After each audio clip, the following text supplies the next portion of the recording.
Press Start Podcast.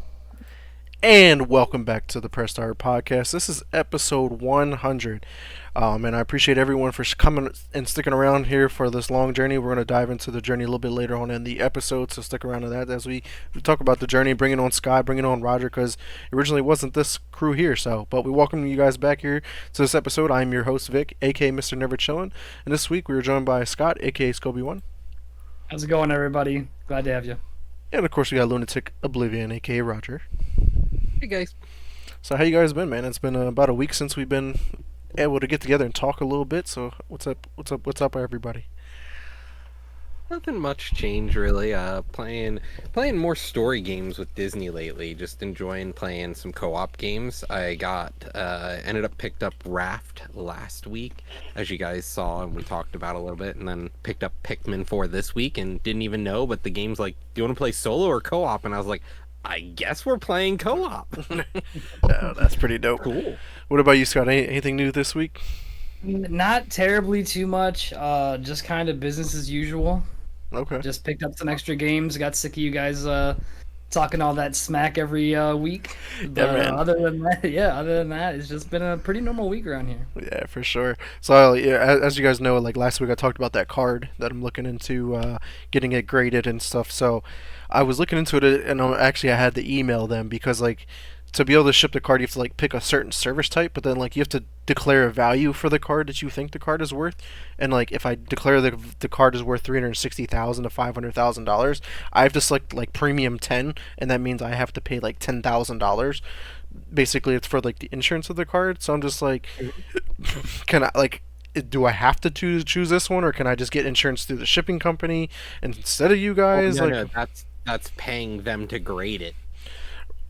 Well, apparently they said, like, when I looked into it, it says like this is for like the protection of the card and stuff like that. So if something goes wrong, it covers the card and stuff like that. So like I get it, but it's just like, well, if I just get the insurance through them, like a different company, just don't damage the card when it's there, I guess. But like I see where it's going. So yeah, you got to risk it to get the biscuit. Right. So but at the same time, like scared money don't make money. Right. Yeah. So what I'm actually looking into, because PSA actually has an office that you can go to with scheduling an appointment in New Jersey. So it's about 2.5 hours away. So I was emailing them trying to get some information, see if I can set that up, because I'd rather go that route and see what my options are as opposed to paying online and shipping it and go through and all that, where I can just bring you the card and kind of go from there. So it's a process. This is actually a lot more than I anticipated. And like all the videos and information I looked into, it's like people were sending in cards that are getting graded. They're like, oh, they're $20 here, $20 there, and I'm like, I don't have a cheap card to get graded. So hopefully I can get some answers here from them soon. But nonetheless, let's move on to what we've been playing. I guess we can stick along the lines of cards here,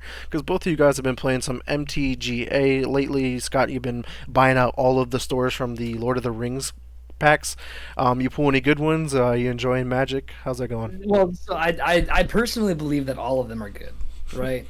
Like as a Lord of the Rings fan, every card I'm like, I love how they did this. I love what they did with it. I love like some of the things that they've made, like some effects. I'm like, hey, that would totally make sense. Like we were talking earlier about the Nazgul that I pulled, and the things you can do with that. Now you can have nine Nazgul in your deck, like stuff like that. And it's just every single time I've looked at the next card, it has just been insanely enjoyable for me to see a lot of this stuff just kind of like on print. Huge fan of the art cards as well that keep coming with them. I think they really did well with this series. As far as ones that are worth much, I think the only one so far that I know is worth much is the Nazgul. But I still got 5 packs behind me. Hitting that second wave. Found a place to buy them, and I went to Target today to look for swim trunks. And I was like, you know what? Take the cart. I'll be right back. And I just like went over, because last time I was there they didn't have any, and this time I was there they had like 11 packs, and I was just like, all of them. Well, they didn't give you a limit, because they used to have the sign up like you're limited to 3 items per customer or whatever. Well, so for baseball cards and stuff like that, you still have it. Wow. Still have the limit Not there. Magic. Not Magic the Gathering or like Yu-Gi-Oh. I almost bought all 3 Egyptian God card decks just to have them as well. But as you can see, I have no more room for shit. All right. So, well, I see in the near future you're going to have like the entire set of the Lord of the Rings MTG in a frame behind you on the wall there. I see The whole wall is just gonna be carded out. Yeah, it's just gonna be That's card really- in one big frame. I mean, it's unlikely, but the chance is never zero. exactly. What about you, Roger? You've been pulling some good cards from that set, or did you move on from that one? I haven't opened any Lord of the Rings in a while, but I did pull 2 of the Orcish Bowmaster, which is like a $30 card, which is cool. You know, Disney did pull the One Ring, though. I didn't end up pulling one from any of my stuff. So not big pulls, but it's not like I lost money on the set. I being somebody who plays a little more heavily as opposed to like just pulling it for the artwork, I'm playing MTG because I play MTG. So you said Orcish Bowmaster? Mhm. Noted. Noted. Yeah, one. Noted. I'm pretty sure I have one. There you go. Yeah, pretty Orcish sure I have one. Bowmaster is a $30 card just because of how it fits into such because the set It's a is black only one. really It's a black for card, right? Yep, it's a black card. And it Alright, does I'll it's worry just about that it after. does chip damage, which is good. I'll worry I about thought that we were here after. for gaming news, but now we're going to be building decks Well, on now stream, we're talking guys. about that. Because, No. well, the thing is, so like every time, like, and we'd spoken with this a few times, Roger. Like, I used to play Magic like all the time, and then like I moved from home, didn't know who or what or anything like that, and I just haven't played in so long. I still have like all of my old decks, all this good stuff, and I want to get back into it, and that's why we were talking. We were talking earlier. I might make some appearances depending. Depends on the depending rain. on- well, it depends on the rain, because if it's not raining, I'm playing disc golf. Your boy got a shooter out here For sure. trying to ace it.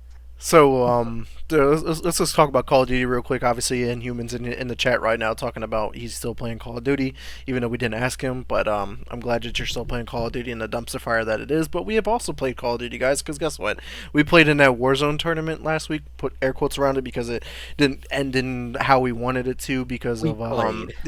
a team backed out because they were crying and stuff like that. So it kind of ruined it for everybody, and you can't play without a certain amount of players. Blah blah blah. But come to find out, though, another team that we died to twice immediately were in the top 50 in the World Series of Warzone. So these guys are like the best of the best when it comes to Warzone. So it makes sense why we died like obliterated, just like Yeah, that. basically we spectated for like 2 hours. Pretty much. We were just co-streaming the tournament for Yeah, we for Shoot to Win. co-streamed for him. Yeah, pretty much.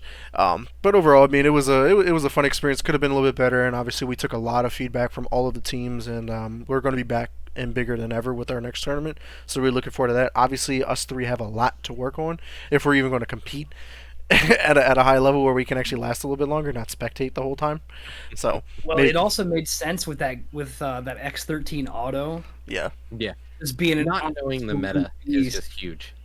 Man, yeah, we definitely didn't know the meta. Yeah, not at all. I mean, we googled it and still couldn't come up with the X13, and then you eventually found out it's actually like a glitched bugged gun. It was like bugged, and then they buffed it, like they patched it and then buffed it, and it's just like you're blowing through 50 rounds in like 4 seconds. Right, Like, and man. it just goes to show why he was asking in the fucking chat, like, is the X13 banned? They were like, no, it's good to go. And we're like, all right, fuck it. It totally makes sense. Like, well, okay. 17 kills later. Yeah. Yeah. Is the X13 banned? No. You Alright. said it. Dude's sitting there and his wrist is holding perfectly still, and you're like, that's 50 rounds of a Glock. Yeah, How's your hand not broken? right. Oh. So let's talk about another shooter that we've been playing. Scott, you actually hopped in. You're like, holy fuck, this isn't Call of Duty. This is Valorant. You can't move and shoot. It's pretty crazy. Oh, you didn't know that you were like, can you sprint? No, you can't sprint. It's more about walking in this game and being quiet. How was your experience playing today with us? Definitely different. Still very fun, but absolutely different than what I'm used to. I'm used to sprinting, sliding, doing everything like that, fast pace, run, doing all this, and it's just like, if you play like that in this game, you're dead. and then if you're me and you don't play like that in this game, You're also you're dead. dead. No, but it was definitely fun. Like learning, it's fun to have another shooter out there to learn and to get used to play around. I definitely, with like some of the abilities, I definitely feel some like Overwatch in there. Like I was playing Omen. Well, that's fucking Reaper. Yeah, I mean, more or less. yeah, and then just learning kind of how it works with your controller, your duelists, your initiators, things like that. It's definitely fun though, and like I said, like you guys are a great team to like play and learn with. Like I'll get dogged, but it's like you guys ain't serious. I hope. Yeah, not anymore. We used to be extremely serious, and that's why we actually stopped playing it because it got too serious, and then like nobody wanted to play, so we never had a 5-sec, so it was just all bad news. But no, yeah, Valorant is a hell of a game to get into, especially if you're coming from like playing Call of Duty all the time, because that was my problem when I first played Valorant. I wanted the run and gun, I wanted the move and shoot, just because like that's how Call of Duty plays out. In Valorant, it is complete opposite, and it was like, how the fuck do I stop moving and shoot? Like, how do I train myself to do that? Because if I do that in Call of Duty, I'm gonna die. If I'm not strafing back and forth, because it is about that strafing speed, I'm gonna die. But Valorant's like you gotta have that pinpoint accuracy, and it's something that I got really used to. I used to be fucking Iron 1, Iron 2, complete dog water, and I eventually got good at the game. And My man got so mad. He's like, "This fucking sucks." yeah, this fucking And I'm game like, sucks. But like I was I so don't blame addicted to him. it because like I wanted to get good, and I felt like I could get good because I had those moments of like, ooh, I had a couple kills right there, and I was like, man, this shit feels good to get kills. And then as soon as you get that your first ace, you're like, all right, I'm putting needles in my fucking arm right now because I just put that drug that I just got.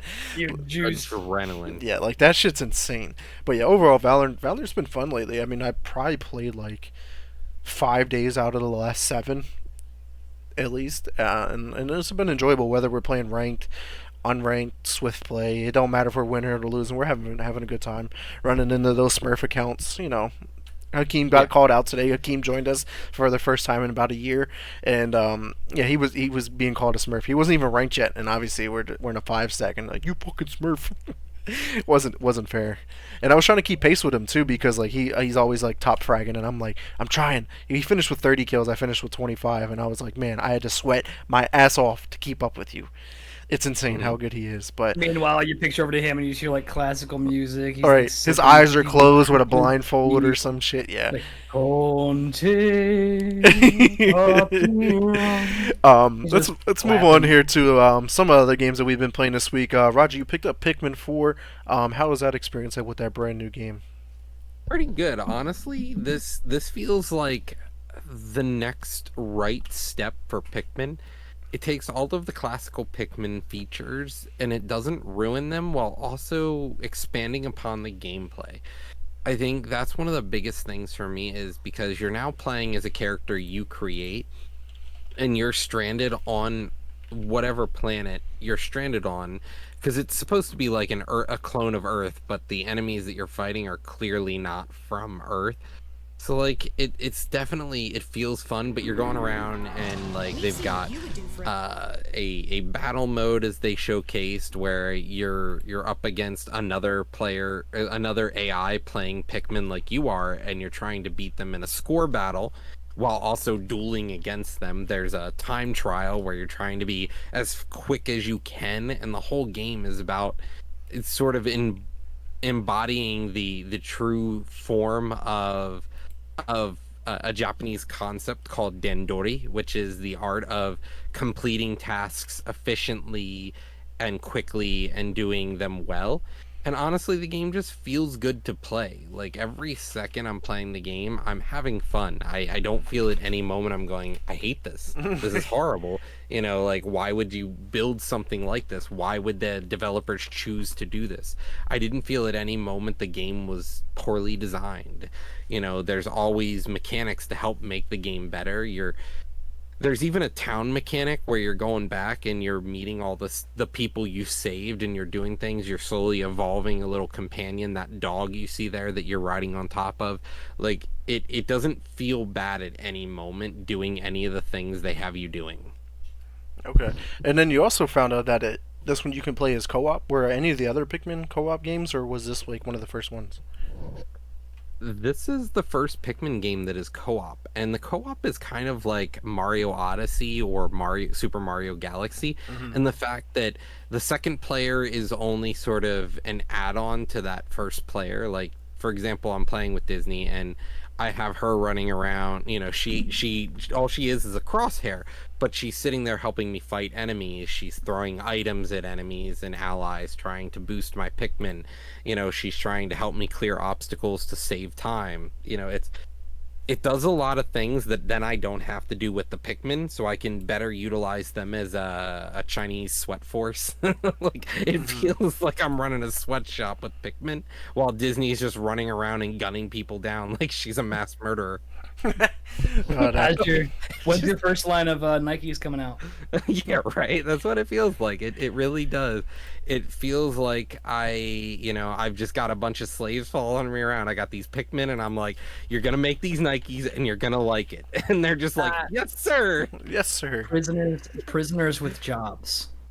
Yeah, exactly. Prisoners with jobs. So, Scott, you also picked up a new game this week with being Medieval Dynasty. I was actually surprised to see a new game on the list, but I know we recently talked about it. I think it was a game that just released or was in the news. Last week we talked about Sengoku Dynasty, and did that by chance spark your interest to look into this? Not at all, actually. Really? Yeah. So this was, it was on my PC Game Pass.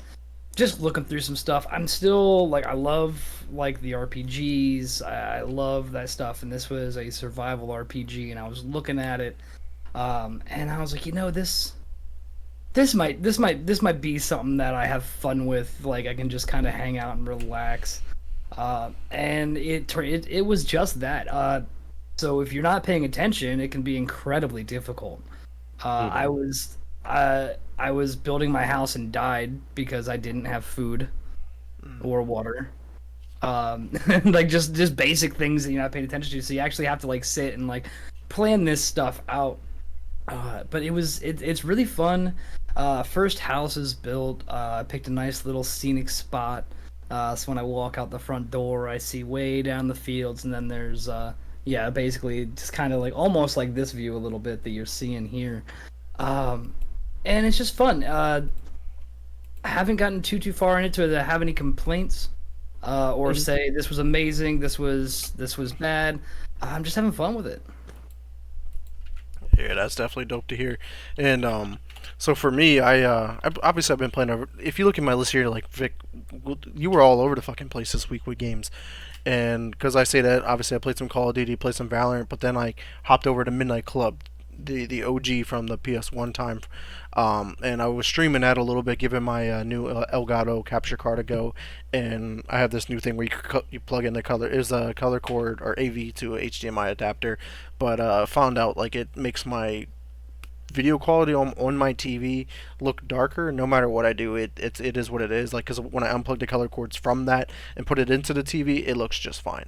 So it's either that adapter or something like that. So I ordered another one, a different adapter where it plugs into the back of the PS2, and then you plug in an HDMI directly to that. So I think that might help out limiting all that excess wire and using those old-fashioned color cords. But really looking forward to actually playing through that, because I want to start up like a new like retro runs or old school Sundays or something like that, just so I can get some new content up for Shoot to Win and enjoy some classic games that I mean, you think about it, the PS2 came out a long time ago. We were kids when we had it, and I know I missed out on a ton of games, but I did recently pick up Jade Cocoon 2. I know we did talk about that last week, and it was I was like, man, I found it. It was at Play and Trade. It was about like $40, so it wasn't too bad. But I snagged that. I had to, so I'm looking forward to hopping into some more PS2 games. But nonetheless, that's definitely been fun.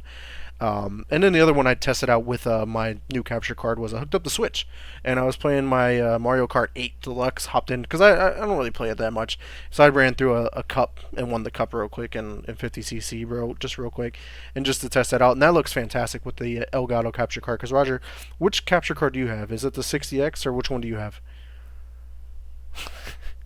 This one. 60S Plus. This is, yeah. So it's basically the same kind of concept. So I know you've streamed your Switch. Have you enjoyed the streaming process using the Elgato capture card with your Switch? Super easy.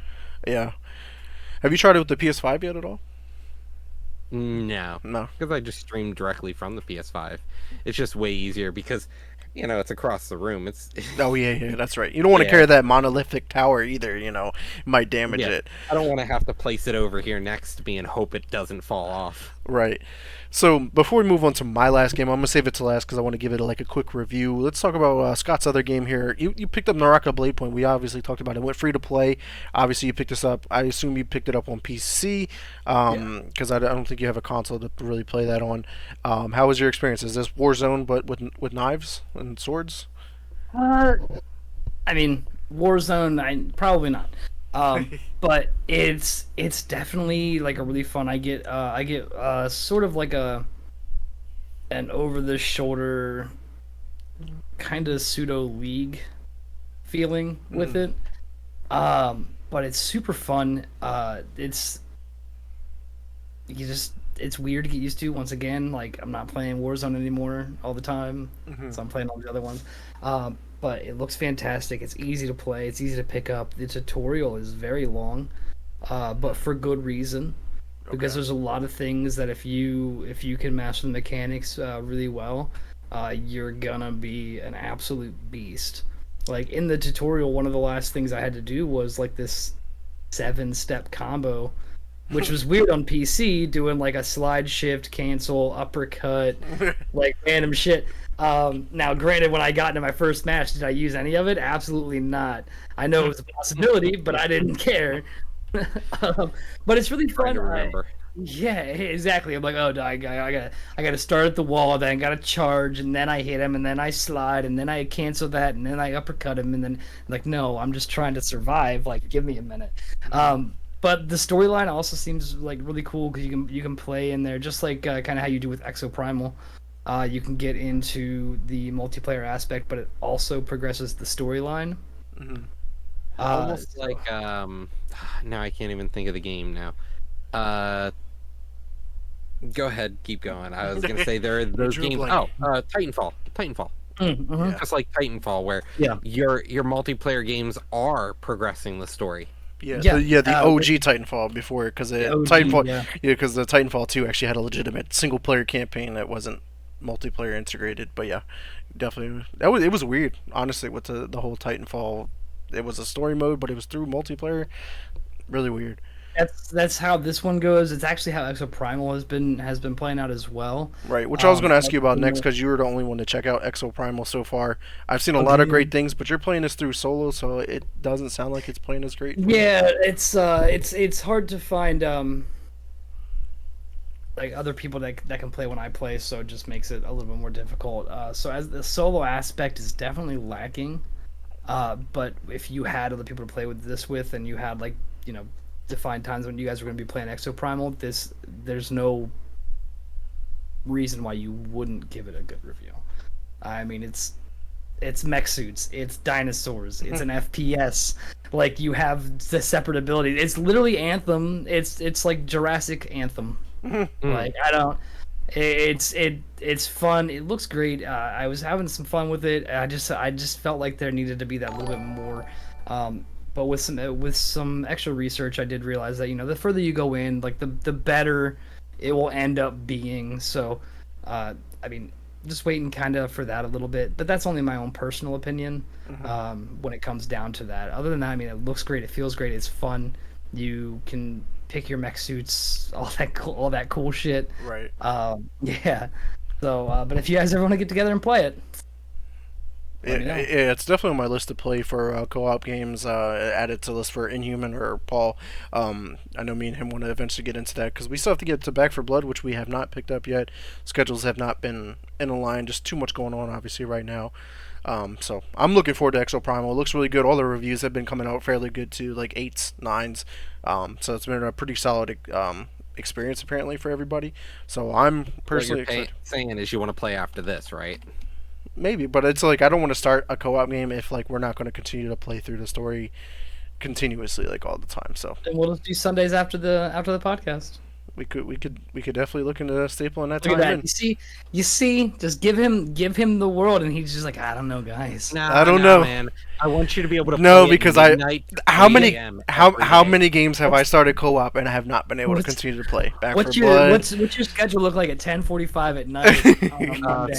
Sleep and sleep. Weird. I know. I wake up at 7:30. Why would I want to sleep? Yeah, all right, enough giving big shit. Sorry. Yeah. Obviously, we've been talking about this a lot, so let's, Roger, talk about Raft real quick, because you've beaten it, and I want to talk about my game that I've also beat this week. Sure. So Raft honestly is one of those games that I've been watching for about 3 to 4 years now. It's been in early access, for 3 or 4 years. It got its full release last year, summer of last year. And honestly, I was like, I've been watching it, and I was like, this game looks so good. I just never got around to buying it. And then I was like, oh, it's on sale. Normally it's a $20 game, and I was like, that's too much for my blood, I have Game Pass. And then I was like, $12? I was like, that's all right, let's go for it. $12, sure. So I bought it on summer sale, and I was like, wow, this is really good. And then I got Disney to play, and she's like, okay, for $20, she missed it on summer sale by a day. We got in, and I was like, this game is easily worth $40-50 at least. But to have a $20 game that was this genuinely good, like, to follow along, I think I would have been a little lost at like trying to pick it back up after each new expansion or each new story update that they did. But honestly, playing it straight through to the end, it felt good. Like, the game felt fun to start, fun to continue, and every time I sat down, I was like, man, I really want to play this again. Man, I just wanted to keep playing Raft. And honestly, that's all you can ask for in a game. Right. Yeah, they're Yeah, having an urge to come back to want to play a game, is it? And then you're at work, you're like, ooh, I have that itch. Like, I need to go home and play this wanna game play or it. whatever. Yeah. Yeah. I miss having Yeah, that I mean, feeling for certain games. It sounds like the bang for buck there is just through the roof. roof. I mean, even Disney said here in chat she wouldn't be upset if it had a $45 price tag.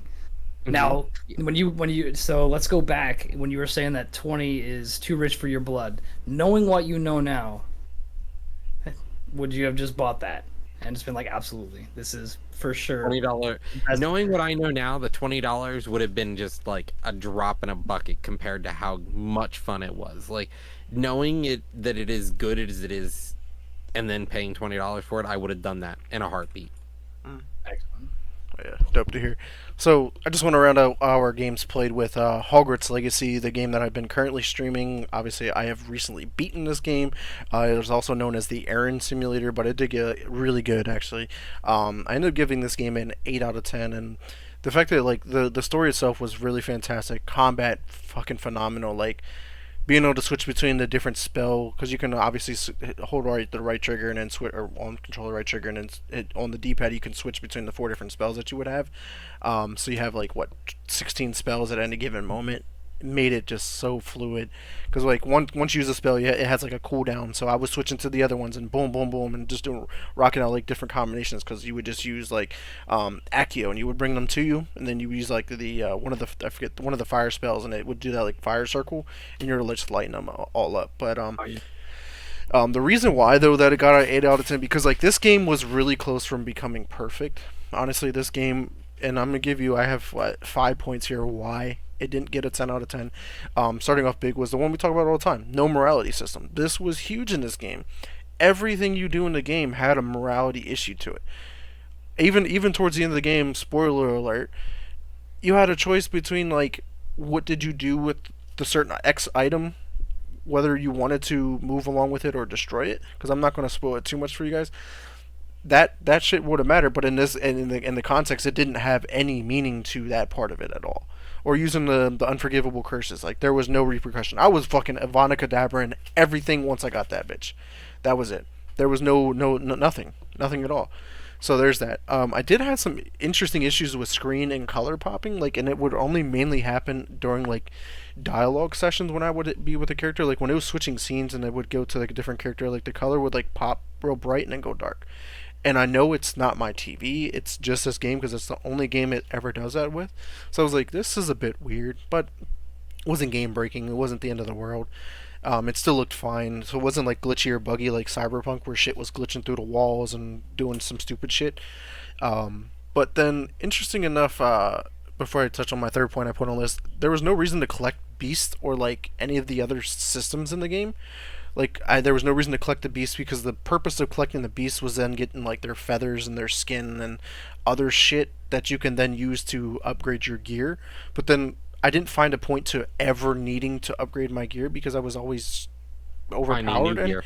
yeah, I was finding new gear over and over. I was rotating gear like constantly. So there was no point for me to invest in this. But then there's like on top of it, like there's no end game to it either. So it's like there's no reason for me to worry about this ever. There's like no legendary equipment that you want to go back, you want to find, you want to equip, shit like that. Like, yeah, and that was my biggest complaint. The game feels like every time I turn around, they're like, here's the newest piece of gear, and you're like, but I liked my legendary piece that did this cool thing. They're like, no, you don't want that shit. Right. This piece of green is fucking awesome. Yeah, and that was one of my things that I found really, really weird in the beginning, because like you level 5, 10, you have like 7 legendaries on you already, and then you hit a level, and then all of a sudden find a green or a blue that's like better.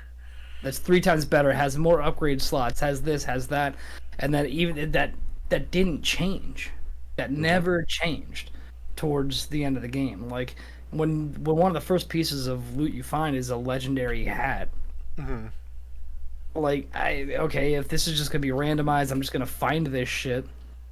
Then what's What's the point? Yeah. Yeah, there was just a lot of unnecessary systems. Like the whole room of requirement, like the concept was there, but like I never brewed a potion after I learned how to do it. I never planted any pots other than I learned how to do it or had to do it for the side missions. Never needed it because there was a plethora of fucking potions around. Or I even forgot about the plants that you can throw down and help you fight in combat because I was just like Avada Kedavra and like killing everybody. It didn't matter. Yeah. Like yeah, and I did the rumor requirement just because I wanted my own fucking rumor requirement. right, I had it just to have That it. was yes. Yeah, so like there's that. And then obviously like the whole no multiplayer component at all kind of like throws me for a loop because like this game could have been great as an MMO. There could have been fucking online Quidditch matches. There could have been online classes you could have took. Like there could have been Quidditch something. matches, period. Right. Like obviously there's a Well, story we reason had why talked there's no about Quidditch, that. but like Yeah. they could have changed that. Like that was unnecessary. Yeah, well, we had talked about that back when this game first came out regarding no Quidditch, and that was because a Quidditch game was actually coming out. Shit, give me a fucking TDM game where everyone's running around with the Vada Kedavra or some shit. Like, you imagine like being able to battle people with fucking that shit would be lit. All I'm asking for, okay, is I want to leave Hogsmeade. All right, I want to leave the Hog's Head, maybe a little tipsy, maybe a little brave, and I'll walk my ass over into the Fields of Hatred, and I want to start fucking Avada Kedavra people. Right. That's all I want. And then my last point here on the list of why it's also an 8 out of 10 was like when you beat the game, when you obviously you destroy the evil, there's like a secondary final mission where like it's the house cup and like you have to be like level 34 or something like that to even do the mission. But like I beat the game at level 28 and I beat like every side mission, so like getting 6 more levels was going to be damn near impossible. Like this would have had to involve doing like some random ass like discovery state like farming shit, and I was just like, I'm not about to put myself through 6 more levels of doing absolutely nothing to get this final ending. I was like, that was just poor scaling in like the leveling. And like the thing is, like all of these complaints are huge. Like this is the quality of an incomplete game, and we're still like, oh, 8 out of 10. And that's the crazy part. Issue. It's an 8 out of 10, and it could have been a 10 if you just would have did this shit. The game was that fucking good already with its bare bones ass shit that it missed a bunch of stuff. Yeah, to see an 8 out of 10 come from you for this. But still marking these systems now. So like we already talked about the morality system. We already talked about the multiplayer. Multiplayer would have made this easily damn near 10, like 9.5. So like to see an 8 out of 10 for you, and then still see like these reasons, which Roger is correct. These are some major flaws with the game. Right, but I just try to why I give it an 8 was like I looked at what I had in front of me, and I had to base the game on what was here, and kind of go with that. Did I enjoy the game? Yeah, the story was fucking phenomenal. I really hope that TV show actually happens from it. Was the combat phenomenal? Yeah, they're great. Was the voice acting there? Oh, that was fucking superb. I loved the voice acting in the game. Like did it aesthetically look good? Yeah, that game looked fucking dope for being a game. So it covered all of the points. It was just like these 5 other points that I had on my list were could have, but I didn't get. So that's why you got an 8 out of 10. Yeah, nice to haves, not required. So it did look great. Yeah, so overall, Hogwarts Legacy, enjoyable experience. Maybe don't buy it at full price. Buy it at a discounted price. But I think most people will enjoy this. But I mean, maybe we get a crazy ass redemption arc, kind of like Cyberpunk, where shit gets fucking restructured and reworked, and they add everything that we complain about, and they're like, okay, we understand. Here you go. Here you go, buds. Yeah, straight battle arenas. Let's go. But let's move on. Obviously, we've been talking for a while here, 35 minutes into the show. And we haven't even moved on to any news. So let's talk about the upcoming game releases.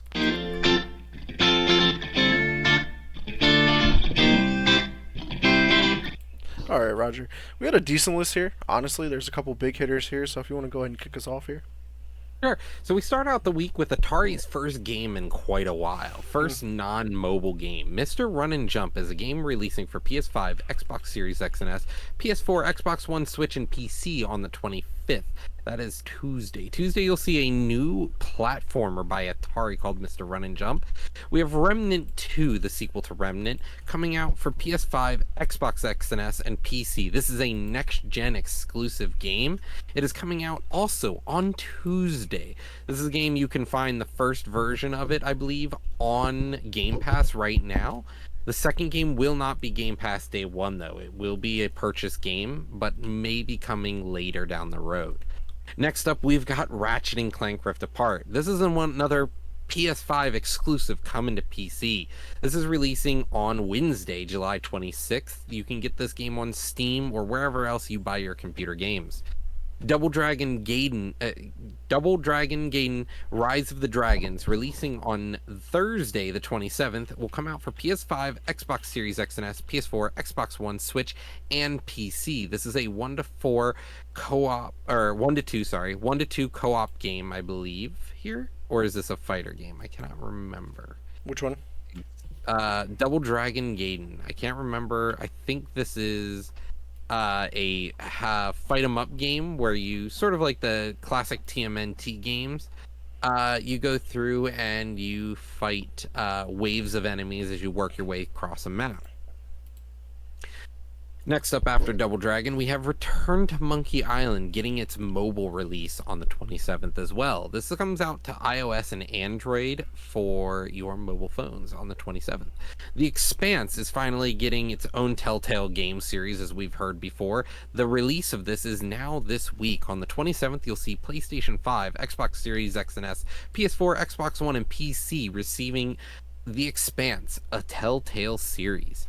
And then lastly, we end out our week with a new Switch exclusive from Disney called Disney Illusion Island. This releases on Friday. This is a co-op game for 1 to 4 players. So, what you guys think? Man, where to start? It's actually a pretty solid week, actually, for game releases. Correct me if I'm wrong. Yeah, correct me if I'm wrong, but Mr. Run and Jump, that is Mr. Game & Watch's cousin? I guess, maybe. Second cousin, I think. I think Twice they're removed. yeah, twice. Was it twice? Okay. Twice removed. Wasn't sure. But yeah, Remnant 2, as you can see here in chat, Inhuman, yeah, Remnant looks really fucking sexy. I haven't played the first one. I did throw it on our list of co-op games to play because both of these games are touted as pretty good co-op games, so I was like, yeah, might as well check them out. So definitely that. And then, like, the Expanse of Telltale series, I've never watched the TV show, but I've always wanted to possibly check it out, but like from the trailers I've seen from it, it looks really good, and I enjoy the Telltale series games in general. They're always pretty solid, but yeah, to round out the list there was Disney Illusion Island, and I think that's going to be a pretty solid game for the Switch. Yeah, I think Disney Illusion Island is gonna be huge for the Switch. Something they don't need right now, depending on who's done with Legend of Zelda or not. It's just interesting to see Disney releasing a game exclusively for the Switch. It just interests me to see why Disney chose that console maybe for a new game. Yeah, absolutely. But Remnant 2, once again, gotta third that. It looks sexy. It looks real good. But Return to Monkey Island might be our proper pooper. Monkey Island. I'm gonna make it a thing. No, for sure. Honestly, we got two games that are going to go under the radar with Ratchet and Clank Rift Apart and Return to Monkey Island, because these are like just new ports to different consoles or different platforms. Ratchet and Clank Rift Apart is a really phenomenal PS5 game. So hopefully the PC port is good. Obviously, it's been like pretty hit or miss with their porting over. So hopefully this is good. The question mark is like the fact that you don't need an SSD running this. So it's like, how is it going to fare for most people? I'm just really curious to see how that goes. But Return to Yeah. Monkey Island, I mean, that's a classic OG kind of game. So definitely check it out if you want to do your proper pooper. If not, just go check it out on console. Absolutely. This is the game if you really need a game to play on the crapper, I guess. Because honestly, like so many other games, this is not going to be microtransactions, so that's good. That's Yeah. what we need to see from games nowadays, and we're just not getting on mobile games. That's kind of why phone games are garbage for the industry. That is. Oh, absolutely. Now, and all of this is, of course, not to overshadow the Telltale series. They are really, really good, and I'm interested to see how they handle the Expanse, and how that fares out when that drops and people can hop on that. Because if you haven't watched it, I mean, Telltale series is pretty. I mean, it's always true to form. So maybe instead of watching it, play To it. play it. Exactly. So let's move on though from the upcoming game releases to the industry news because we got a little bit of updates this week.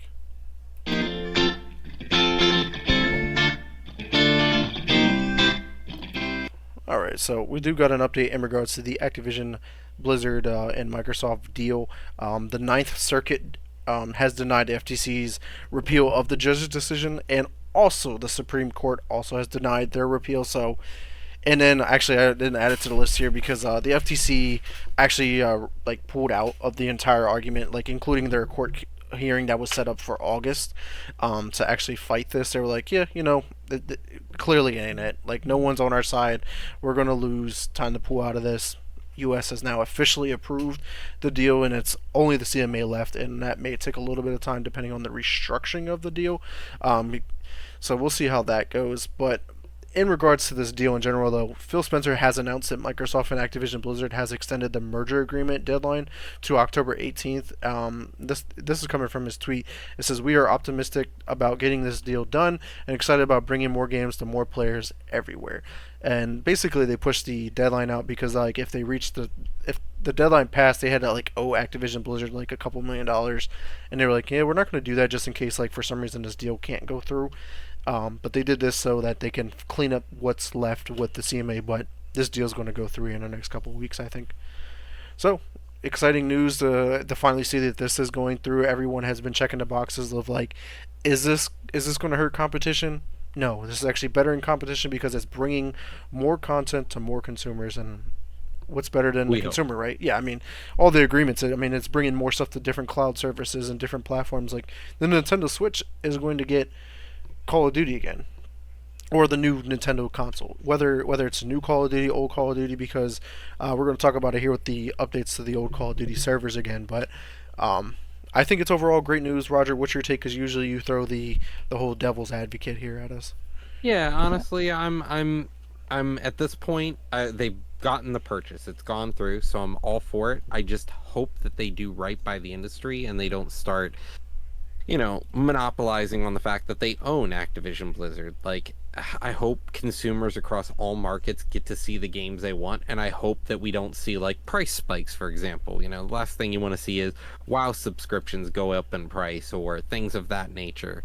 Like, I hope we get to see some of these games come to Game Pass. Like, for example, Diablo. Maybe a year from now, we see it come to Game Pass. Maybe we start seeing World of Warcraft now being rolled into Game Pass as a subscription service. If you have Ultimate, here's a subscription to WoW, and you just tie your Activision Blizzard account to it, because you can already tie your Activision Blizzard account to Microsoft's system. So I hope that honestly we get to see a lot of these advancements kind of tie together and really help out the industry, because one of the biggest issues on freaking COD right now is trying to play with your friends on different consoles. What's your Activision ID? I don't know. What's yours? Like, Yeah. Can't I just use in-game overlays? Can't I just use connections? Like, there are literally games that you can just go into Discord and send an invite. Why can't I get to that quality of gameplay? Right. Even with AAA game. Yeah, even with Xbox's integration to Discord, if I bring up my Discord chat that I'm in, I can invite Discord now to the game that I'm playing via Xbox, but it'll go through whatever platform you're on. So like the abilities are there. We just need to move past the whole Activision ID thing because what's your number after your hashtag? I mean, Scott, we ran into this issue today with your shit. We're like, what's your name? What's your name on Valorant? And you're like, it's Scobie1. Like, no, what's the hashtags? You're like, I don't know, and we couldn't fucking find it for some reason. No, like it is Scobie1, and then I looked. Well, I mean, I've already had issues with Riot. Yeah. Anyway, Riot decided. Riot Riot today decided that my actual region is Indonesia, and I was incorrect when I asked them to change it so I lived in the United States of America. This had happened a while back with League of Legends when I tried to get back in and didn't see any of my shit. And it's like, what is IND? Why am I, or IDN? Why am I in Indonesia? Anyway, but yes, hopefully we'll be able to see a streamline from that now that you guys are talking about, because that would be the biggest first move that they could really make with this. And so hoping that they actually do make that and go from there. That way it's not, oh yeah, Scobie1 number 69420. Because that's what it ended up being. I was like, oh yeah, that wasn't it was totally accidental. Yeah, totally. So yeah, that's the update in regards to Microsoft Activision Blizzard. But we do have one other news here in for the industry news, because obviously we know Borderlands the movie is upcoming. It just got an official release date coming out in August, but there was another announcement here for them. Yeah, so Genfit Entertainment, the studio behind the upcoming Silent Hill Ascension, is also working on Borderlands Echo Vision Live. Yeah, and for those that aren't familiar with this studio or the upcoming Silent Hill Ascension and the future Borderlands Echo Vision Live, this is like one of those interactive TV shows which I talked about not that long ago of why don't they do that kind of thing for a certain game. We're getting two of them now with Silent Hill Ascension and Borderlands. So I'm curious to see how that plays out, because I know you guys are like, well, if it's a TV show as an interactive, just play the game. Like, I get it, but like, it's a different type of experience. Not entirely. Like for who did it? Was it Bandersnatch? Black Mirror? Was it Black Mirror? I think they did have an episode like Bandersnatch, that. Yes, because they had like that. Show. Yeah, it was like a movie-esque thing that was separate from the Black Mirror TV show. When I was a kid, I used to play Dungeons and Dragons, and it was an interactive kind of choose your own adventure DVD. If anybody still remembers what that is. Yeah, exactly. There it is. Yeah, but I think the choose your own adventure sort of deal, or like, hey, you pick kind of how this happens, like live in real time.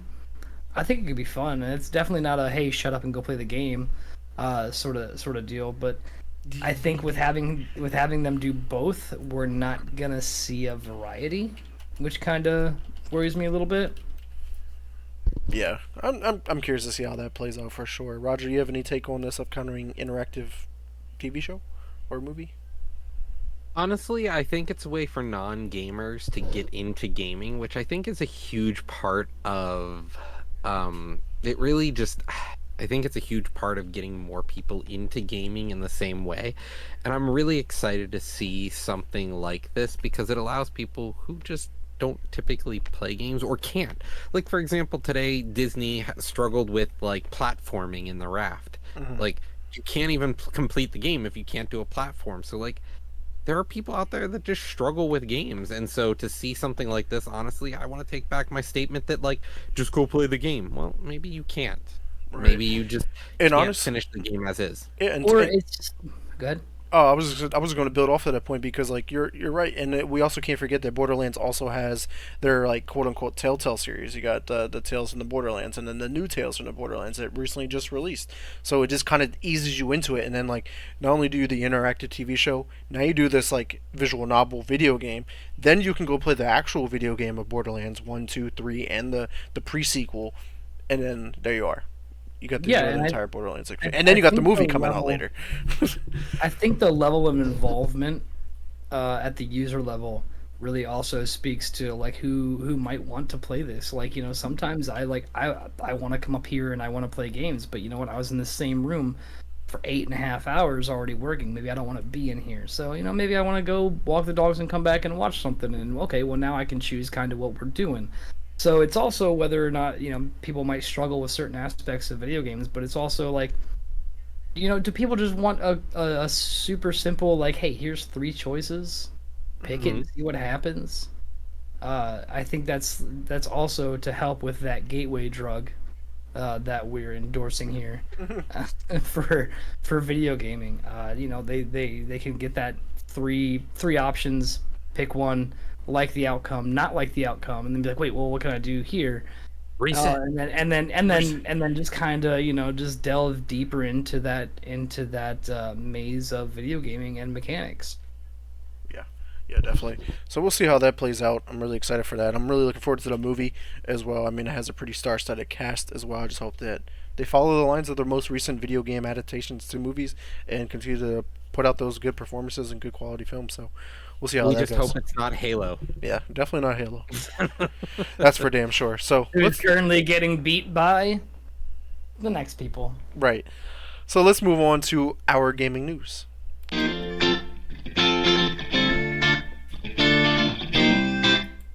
That doesn't exist. Halo does not exist apparently. So let's actually talk about Halo in the sense of in regards to Xbox specifically. Interesting enough, the Xbox had a couple updates in regards to like different games and studios and like server stuff. The coalition has helping integrating the tools and features from Unreal Engine 5 into Microsoft Visual Studio. So like it's just like the collective resources that all of the developers use underneath the branch of Microsoft Games. So that's really cool because the coalition is like the main developers who use Unreal Engine from the very beginning. They know the system inside and out, and they're going to help these developers use different tools, whether it is from Unreal Engine or just build it into their engines. And the thing is, Microsoft uses their own product, which is Visual Studio. That's their IDE to develop anything. It is a general purpose IDE that anyone uses for any number of different languages or platforms you're developing on. And to see that Unreal Engine 5 is just like, you don't have to use our platform, our IDE anymore. You can use your own. And to see Visual Studio working alongside the people who developed it to put it in Microsoft, it's only going to give Microsoft Studios more power. Right. And to build off of that, I mean, we talk about it all the time. Every time we see some trailer or whatever it is from the Unreal Engine 5, we're like, is that real or is that like a video game? I can't tell the fucking difference. And we're getting to the point now where like that's great, but there's also going to be games that are built on the Unreal Engine 5 that don't aesthetically look realistic, but it has a cartoon aesthetic or whatever. Like it looks like a video game. So I'm really excited for the features and the tools that are going to be brought to many, many more games. So that's really exciting there. To talk about the exciting news, and because like Paul, aka Newman here, kind of spoiled our news here a little bit here. We talked about the Call of Duty servers last week. Got a huge fucking boost to their servers because of Xbox, and it seemed like a massive climb. By the way, Black Ops 1 had over 1 million fucking players at one time on Xbox. Mind blowing to me, honestly. This game's fucking like 12 years old. But on top of that, it was so good. it was one of the goats. It's the same thing with Halo. Like when they brought back the Master Chief Collection, that shit literally lit the internet on fire for a week. It did. It did. The game was so overplayed. Like so many people played And it. I was sitting here with my fucking match, joining in the party. Yeah. And Microsoft wasn't done with Call of Duty servers. They fucking went back to a 16-year-old game, Shadowrun, and was like, we're going to fix these servers too. I don't know if anybody plays it anymore. But here you go. Here are those servers. And not only that... just in case. Yeah, just in case. Not only that, though, they went back and redid all of the Gears of War servers. Gears 1, 2, and 3, basically the original trilogy. You want to go in there and play a multiplayer game?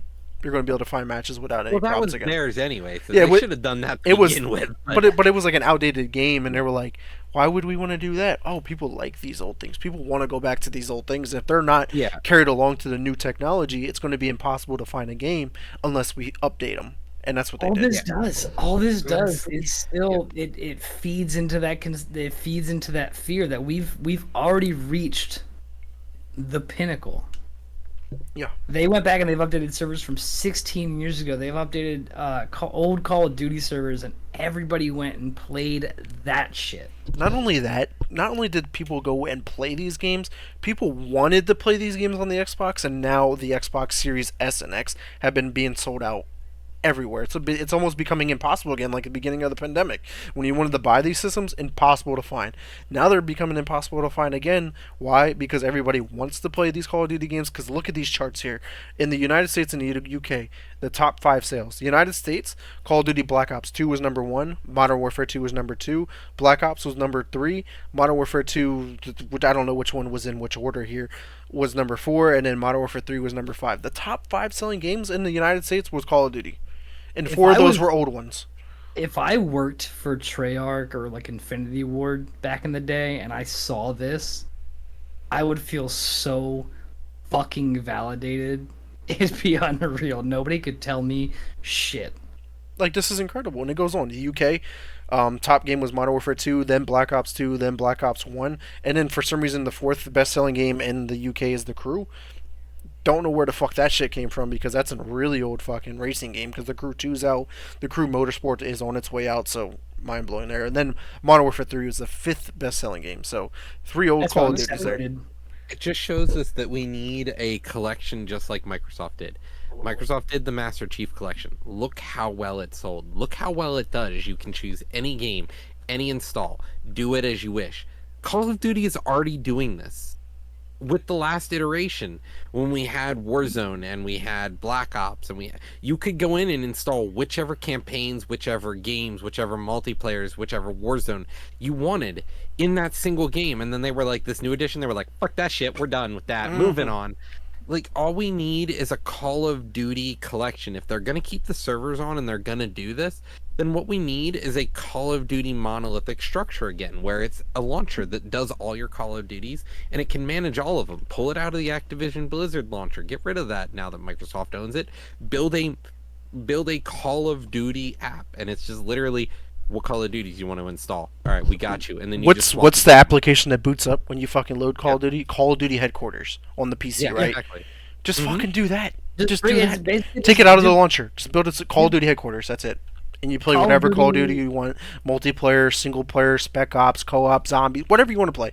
Just play make it. it Call of Duty as a service.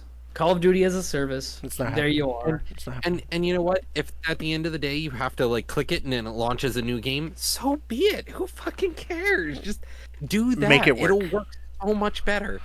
Yeah, so super exciting. But let's talk about Game Pass though. They got some the additions and departures coming up here. So the additions, Tectonica is in game preview. It's available now on the cloud console and PC. You have Tome on the cloud console and PC, also available now, and The Cave, which we talked about that last week. I think it was available on the cloud and console. But coming, or actually released on the 19th was Maquette, came to console and PC. On the 20th, we got Figment 2, Creed Valley came to cloud console and PC, and also on the 20th, we got Wandering Village came to cloud console and PC, and that was a newer game that I think that was day one released, and that was where it's like you build your own town, but it's on the back of like this giant fucking like dinosaur, basically, like tortoise, and it was a pretty cool concept, so that one looked pretty cool. I actually might give it a go just to see how it is. Then we got Serious Sam Siberian Mayhem comes out on the 25th to cloud, PC, and Xbox Series X and S. And this one was specific because it's not coming to last gen, next gen only. And then we got Venba coming out on the 31st, coming to console and PC. And we end here with Celeste, a cult classic game here, cloud, console, and PC, coming out on August 1st. But before that, July 31st, we are losing 5 games. Nothing to get too down about. We're losing Dreamscaper, Expeditions Rome, Marvel's Avengers, The Ascent, and 2 Point Campus. Oh no, we're losing the Ascent. We're losing 2 What are dumpster we fires. gonna do? Wow. Okay. Why would you even care about the Ascent when you realize we're losing the Avengers? Yeah, right. The other dumpster fire. Crazy. Yeah, A so fucking waste of space. if for some reason you miss out on one of these games, make sure you grab them for 20% off via the Xbox Store if you have Game Pass before they leave on the 31st.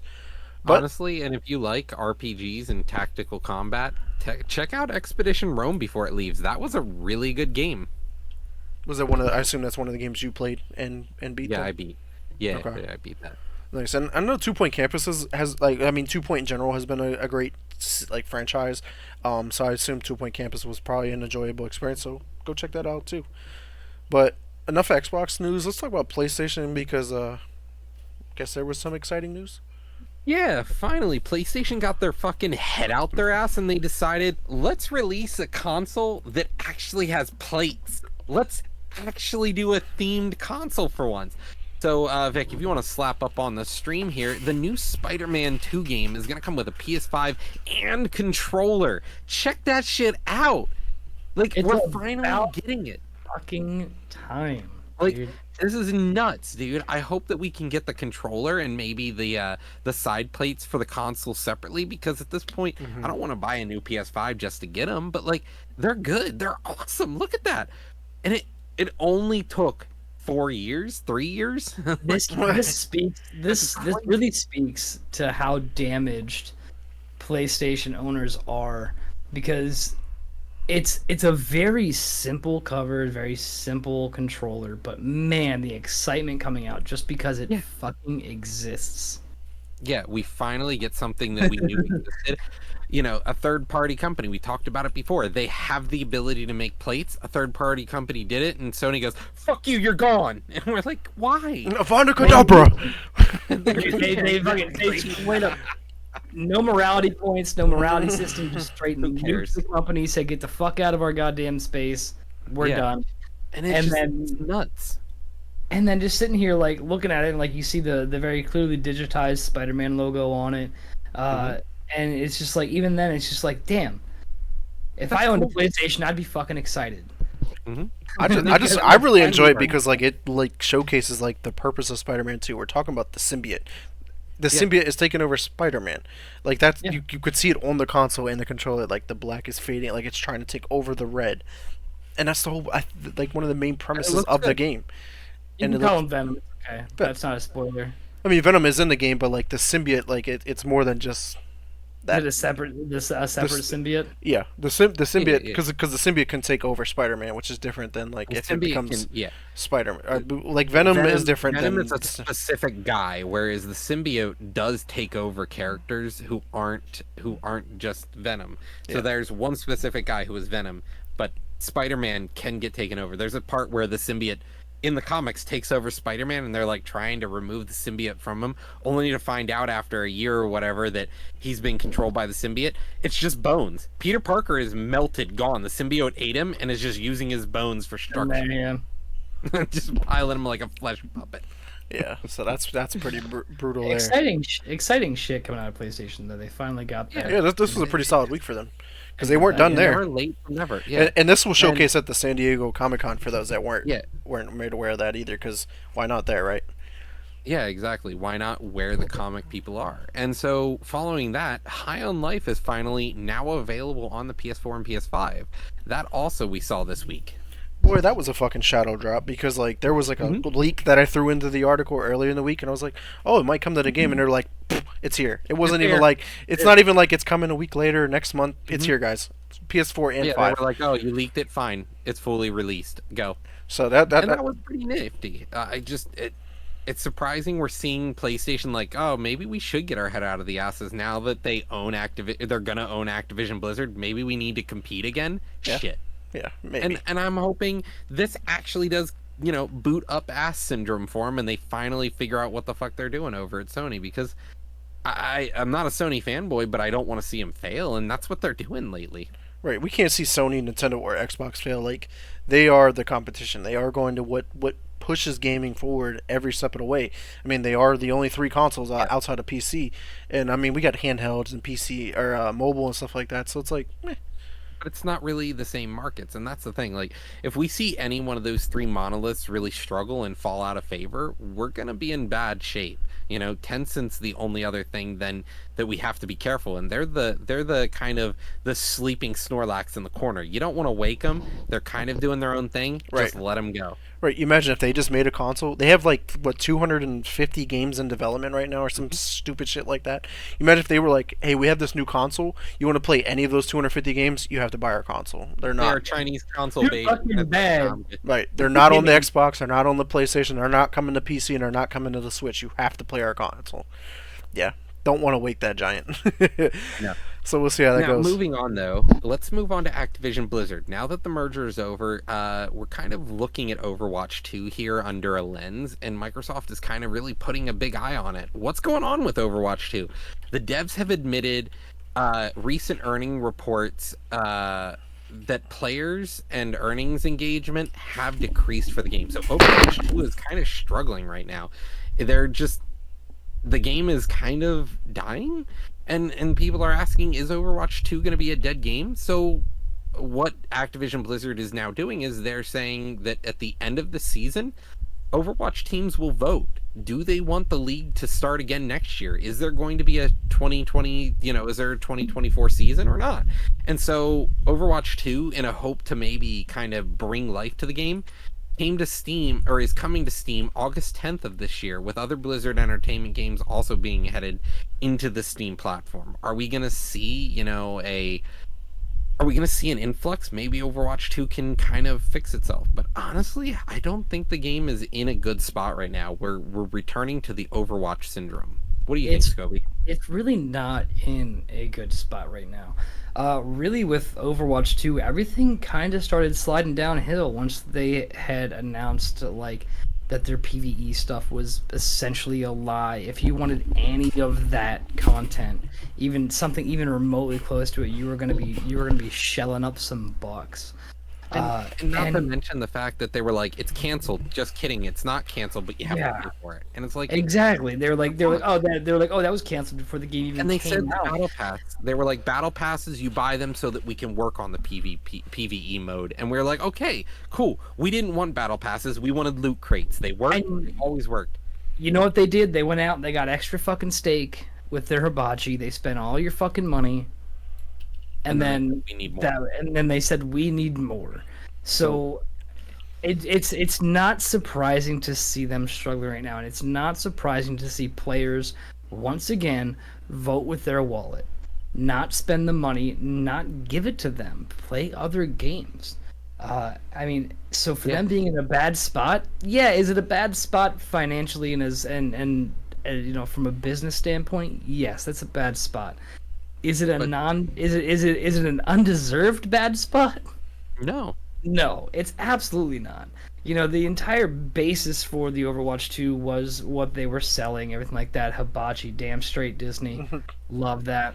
But the entire basis for what they had done to try to get that money, to say that they needed your money, and then they still didn't perform, and it's, why are you spending the money then?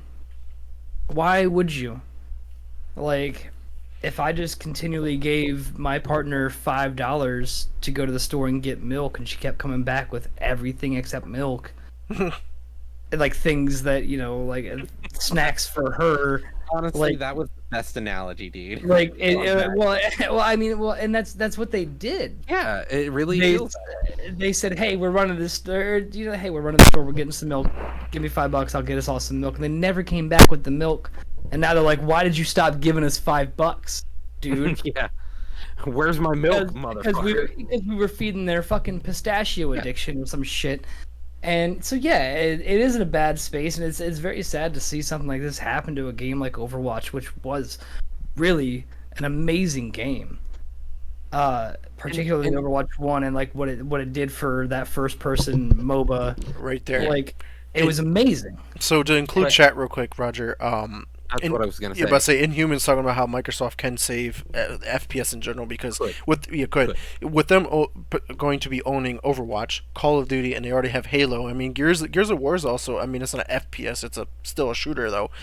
They can have a competition software that they can set up like Evo. PlayStation bought out Evo so they can set up tournaments in different leagues and stuff like that for mainly fighter games and stuff like that. Leagues. Yeah, so they could do that with all of their FPS, their shooters in general, and revive this. But it just sucks to see that the reason why the Overwatch team is voting to end the season over the fate of the league because Activision Blizzard laid off basically everybody out of their esports organization, the esports branch of the division. They're we're not going to have it. The thing is, they failed with the game and they failed with the community. So it's like saying we sprayed weed killer all over our crops, and we want to make sure that we can still feed the 1%, but all of our crops are dead. what do we do? It's like, well, they killed all of the money making. Like, they were like, we're going to use your battle passes to get you what you want in the game. But we only care about competitive elo. So, like, we're going to do all these changes just for competitive. Then we're going to take some of the most balanced characters. We're going to ruin them. And then the people who just, the normal people like me who play the game, who would like, I just want to get to, like, you know, plat or diamond. That's all I want to do. I want to be in those elos. I want to play games that feel super sweaty and have fun. But then I get stuck in low elos because people are playing, like, you know, they actually had it where they showed the top 500, and 10 of the top 500 spots are owned by the one same person.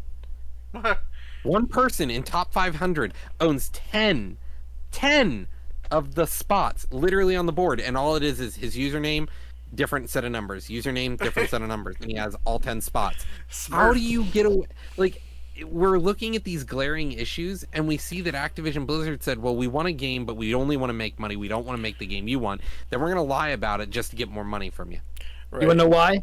Because fuck you. That's why. Yeah, that's why. That's the only explanation that I will take. If they write me a handwritten letter, be like, Scobie, we did this because, and I said, period, fuck you, VR, Activision Blizzard. I'd be like, you know what? That's really the only thing they could say that would make sense. Yeah. So let's move on here, though. We've got Activision. Oh shit. Vic over here. Get up, my man fell asleep on the enter key. On the enter key, my boy. All right, so let's talk about Diablo 4 here. Like over here, like, the enter key. So many enter keys. Only one person back. Only one person back. I'm doing it. The entire itinerary. So, looking at the itinerary here, we got Diablo 4. Season 1 got released, The Malignant Hearts. And players are upset about this DLC, and we're now seeing huge DDoS attacks and just horrible queue times again. And, like, when is Diablo 4 going to take a W, boys? Are they ever going to get a W? Man, I don't know. I don't have that many issues with the season. There's a lot of people, I think, and this is once again just my opinion.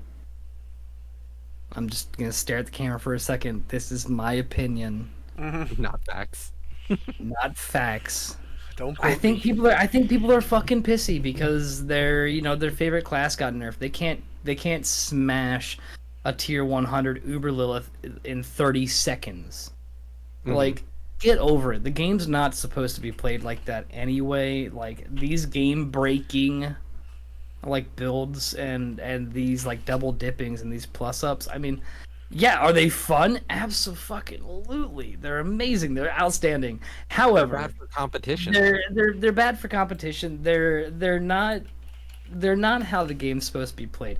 Another big one that I've heard is people saying, "Oh, you have to make a new character to play on the seasonal realm." Like, so what, dude? Go play another character. I made a lightning sorcerer.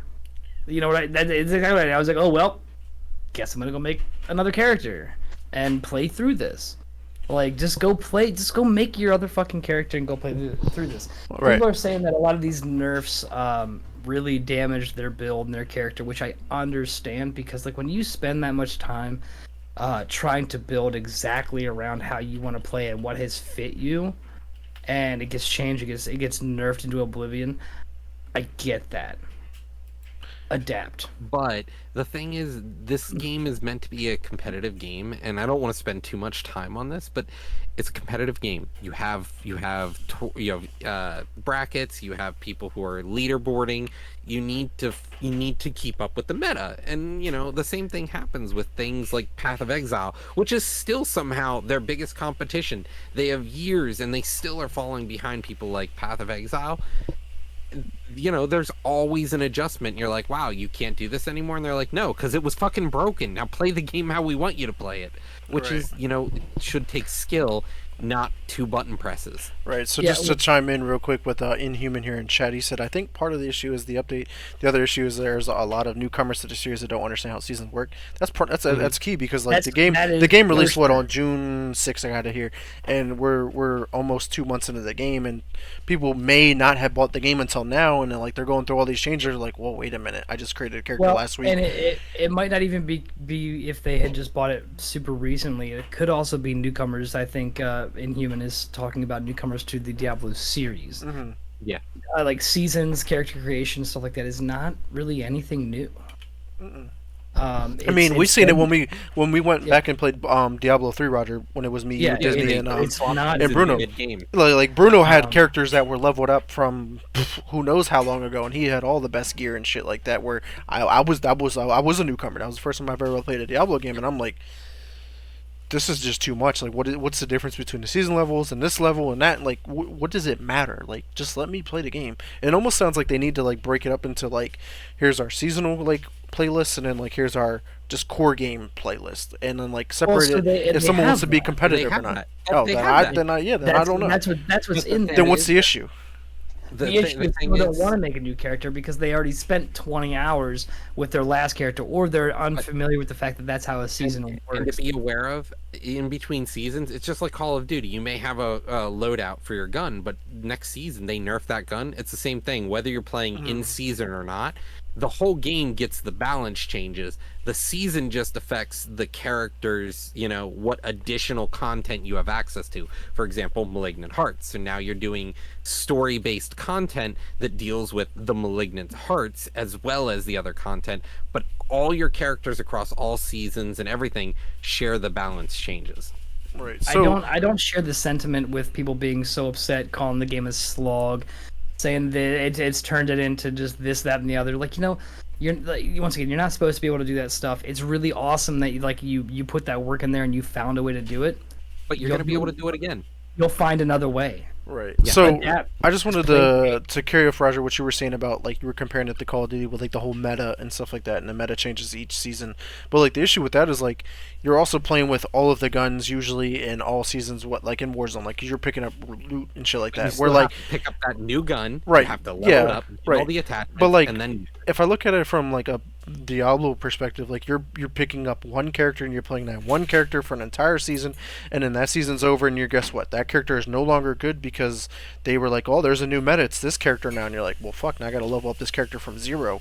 Yeah, so there's not really. And it's not like I worked on that character from the beginning.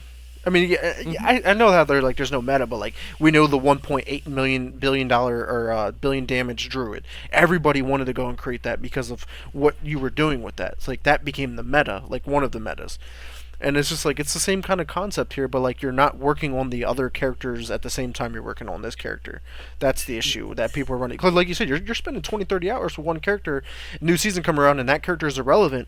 You just said fuck me in my time. The thing is, you can re-equip and re-talent that one character anyway. Like if you're not worried about playing in a season league, like in that league season 1 league, you can then just continue to work on that character and you just have to change them. But now you have to rethink the whole build. So people get all upset. They're like, oh, I have to rethink my build. Actually, oh man, I can't fucking Google what to put my abilities into, and now I actually have to learn how to play the fucking game. It's really how I feel when it comes down to it. If we're just straight up splitting hairs, I can't Google what the best fucking druid is. I can't Google what the best necromancer is, and then go be that anymore. So I'm really upset. I guess it is like what Inhuman's saying. It is more like prestige and call it like old ways. Like when you prestige, you reset. You didn't have nothing. You started from the very beginning. So it almost seems like that's what needs to happen with like maybe this game, where it should be a choice to like prestige and restart with a new character, or I can continue to play with this character and still have the same build without you changing everything that you just did to that. Like find a way to balance that in a way. And Humans right here. This is looking at Zoomers and younger people who are like, but I want to be able to play 100 hours of gameplay in a day, and you're like, you can't. You have to level this character up, and you have to just modify the character. Get over it. It's the same thing like playing a card game. They banned your deck. Now you have to rebuild the deck. I'm sorry, they banned your one card that was actually broken. Well, it's like it's the entry level professional. As I would, I don't know, maybe coin it. It's the entry level professional. It's somebody who goes in and goes, here's exactly what I need to do to be the best and do this without ever actually having to learn anything more than what I have to play at any given time or do at any given time. And that upsets me because I can't do that. It's your Magic the Gathering, Yu-Gi-Oh players who know what cards to play because they should be banned but they're not. And they just go out, they buy that fucking deck, come into any tournament, and just fucking roll house Yeah, because they just it's googled like what the anyone fuck says to play. here. You know, at the end of the day, it's like people are like, I want to play Ulamog, the Ceaseless Hunger, which Yeah, is a fucking Eldrog get banned. creature. Okay, yeah, Get of fucking course that shit's like people Get are like, fucking I don't want banned, to fucking play that. You know, you have these broken things. The game sometimes has to respond. You know, Yeah. if everyone's doing it, then there is stagnation in the game, and then it causes a lot of issues. And I So think to that, fix that, you get rid of it. I think that's what For a lot sure. of the backlash But- really was. Yeah, but because people say weren't able to do that anymore. Yeah, but say speaking of the backlash, I don't know if you said it, but basically the game started to get review bombed on like Metacritic. Like we've been talking review bombing for fucking months now at this point. Every game's getting review bombed. It's As normal. soon as something wrong or bad happens to a game, whether it's the game released bad or it's the updates, the content, whatever it is, they're like, we're gonna bomb the shit out of this game. The game's no longer good, and that's what we're seeing here. So hopefully Metacritic can eventually figure out a way to prevent the review bombing of the game and like stick to legitimate reviews. But we do got to move on here. It is about 8:20 now. So, Scott, if you want to talk about Square Enix here, because they had some unfortunate news. Yeah, so they have shut down the new Just Cause game before its full release. Womp womp womp.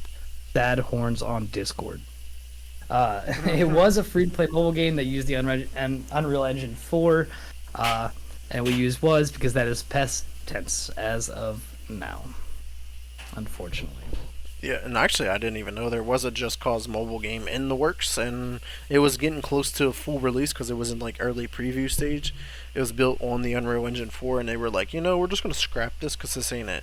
And I'm surprised because like we know how strong the mobile market is. Like We know what how went Ubisoft wrong? releases garbage. Like what made them decide to not release? Well, more this is garbage? Square Enix. This isn't even Square Ubisoft. Enix, I meant, sorry.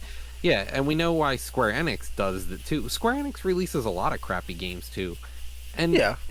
it's just another game that they're like, But I'm surprised that they made a decision Yeah. on a mobile game of all games. yeah, The you're biggest right. market 'Cause, like, in gaming. They were like, X. because we've got like the Final Fantasy music game, and that's still a thing on mobile phones, but this isn't.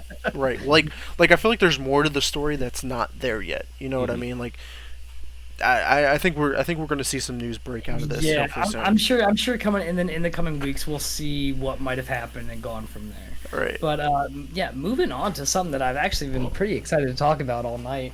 As a huge fan of both Godzilla, King Kong, the entire thing.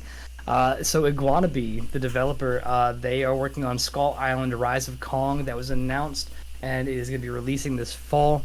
It's going to be coming to PlayStation 5, Xbox Series X and S, PlayStation 4, Xbox One, Switch, and PC. So everyone is going to have a chance to play this game.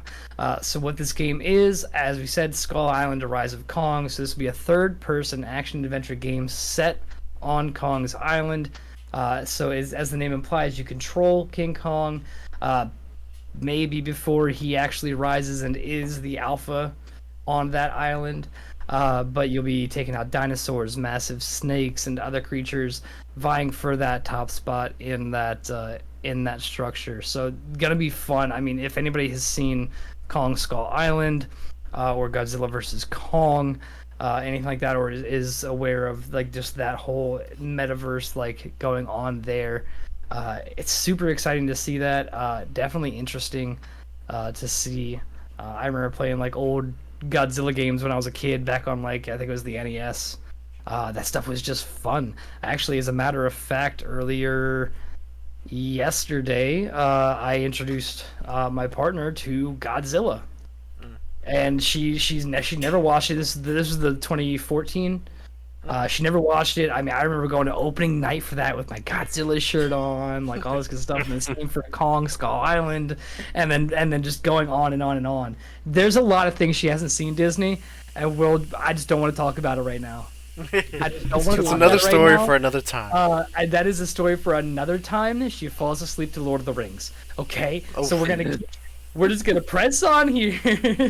I'm not Yeah. hurt at all, but that looks to be coming out this fall, and I just can't wait to see how they handle Yeah. it and how it comes out and what they want to do with that storyline.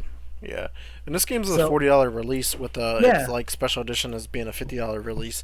But what's interesting is like this game was leaked the other day by Amazon by accident, quotes. And they were like, Marketing. "Hey guys, this game's coming out." Like officially announced. We were like, "Oh, okay." This game came out of left field. It was not at any fucking event during the Summer Games Fest. It wasn't at none of the Game Awards. Nothing. And we know how big And- Kong and Godzilla and all them are because like Iguanabee is a nobody studio. it is. That's the big that's, question I mark. think why. Yeah. But maybe this is maybe this just because they haven't been given a This title. is their redemption arc. They Right here. haven't like what titles have Iguanabee really worked on? Like, have they worked on something this massive, pun intended, to get out there and get to us for something like this IP this huge? There's so many people. I mean, I remember, however wrong they were, I remember how there were so many people that were just Kong fans when Godzilla vs Kong came out, and they're like, well, Godzilla can use tools and he has thumbs. Yeah. Like, so there's people like that. It's a massive market for this. Excited for Iguanabee just to be able to handle this IP and get something out. Yeah, it looks like they do Yeah. a lot of mobile games, kind of. They're Yikes. very much a small indie Smaller. studio. So this is like their first big game, and I'm curious to see. I mean, it's Like a double A game. It sounds exciting, but yeah. if it plays out to be what it is, then it could be a good game. It could be one of those Well- underrated games of the year. And they're in that sweet spot, because if this comes out and it's just huge and a fantastic game, they're like, oh my god, this indie developer or this smaller developer that really only does a lot of mobile stuff was able to make this. Like, there you go, there's your laurels, it's awesome. But if it sucks, they're like, oh well, what'd you expect? It was just a Exactly, it was a Marshmallow. smaller developer that only did. Marshmallow. We were just talking about that Rampage on N64. I was like thinking about picking it up 100%. because it's like 30 or 40 100%. bucks for the N64. I was like, might have to play that on stream. 100%. I actually might get the Nintendo Online N64 games to see if like Rampage is in there, a couple It's other not. ones. Like, It's it's not. not. Nah. Then I'll just have to go buy an N64. Yeah, they're like N64 catalog is like 15 games right now out of like the 4,000 that there are. Ouch. Maybe eventually they'll all be there. But let's Bro. move on here to our last section of the podcast. We do want to talk about our leaks and rumors before we talk about like just kind of recapping how our journey has been for the year. Wrong one. So just let's kick it off here with our leaks and rumors for Microsoft and Xbox.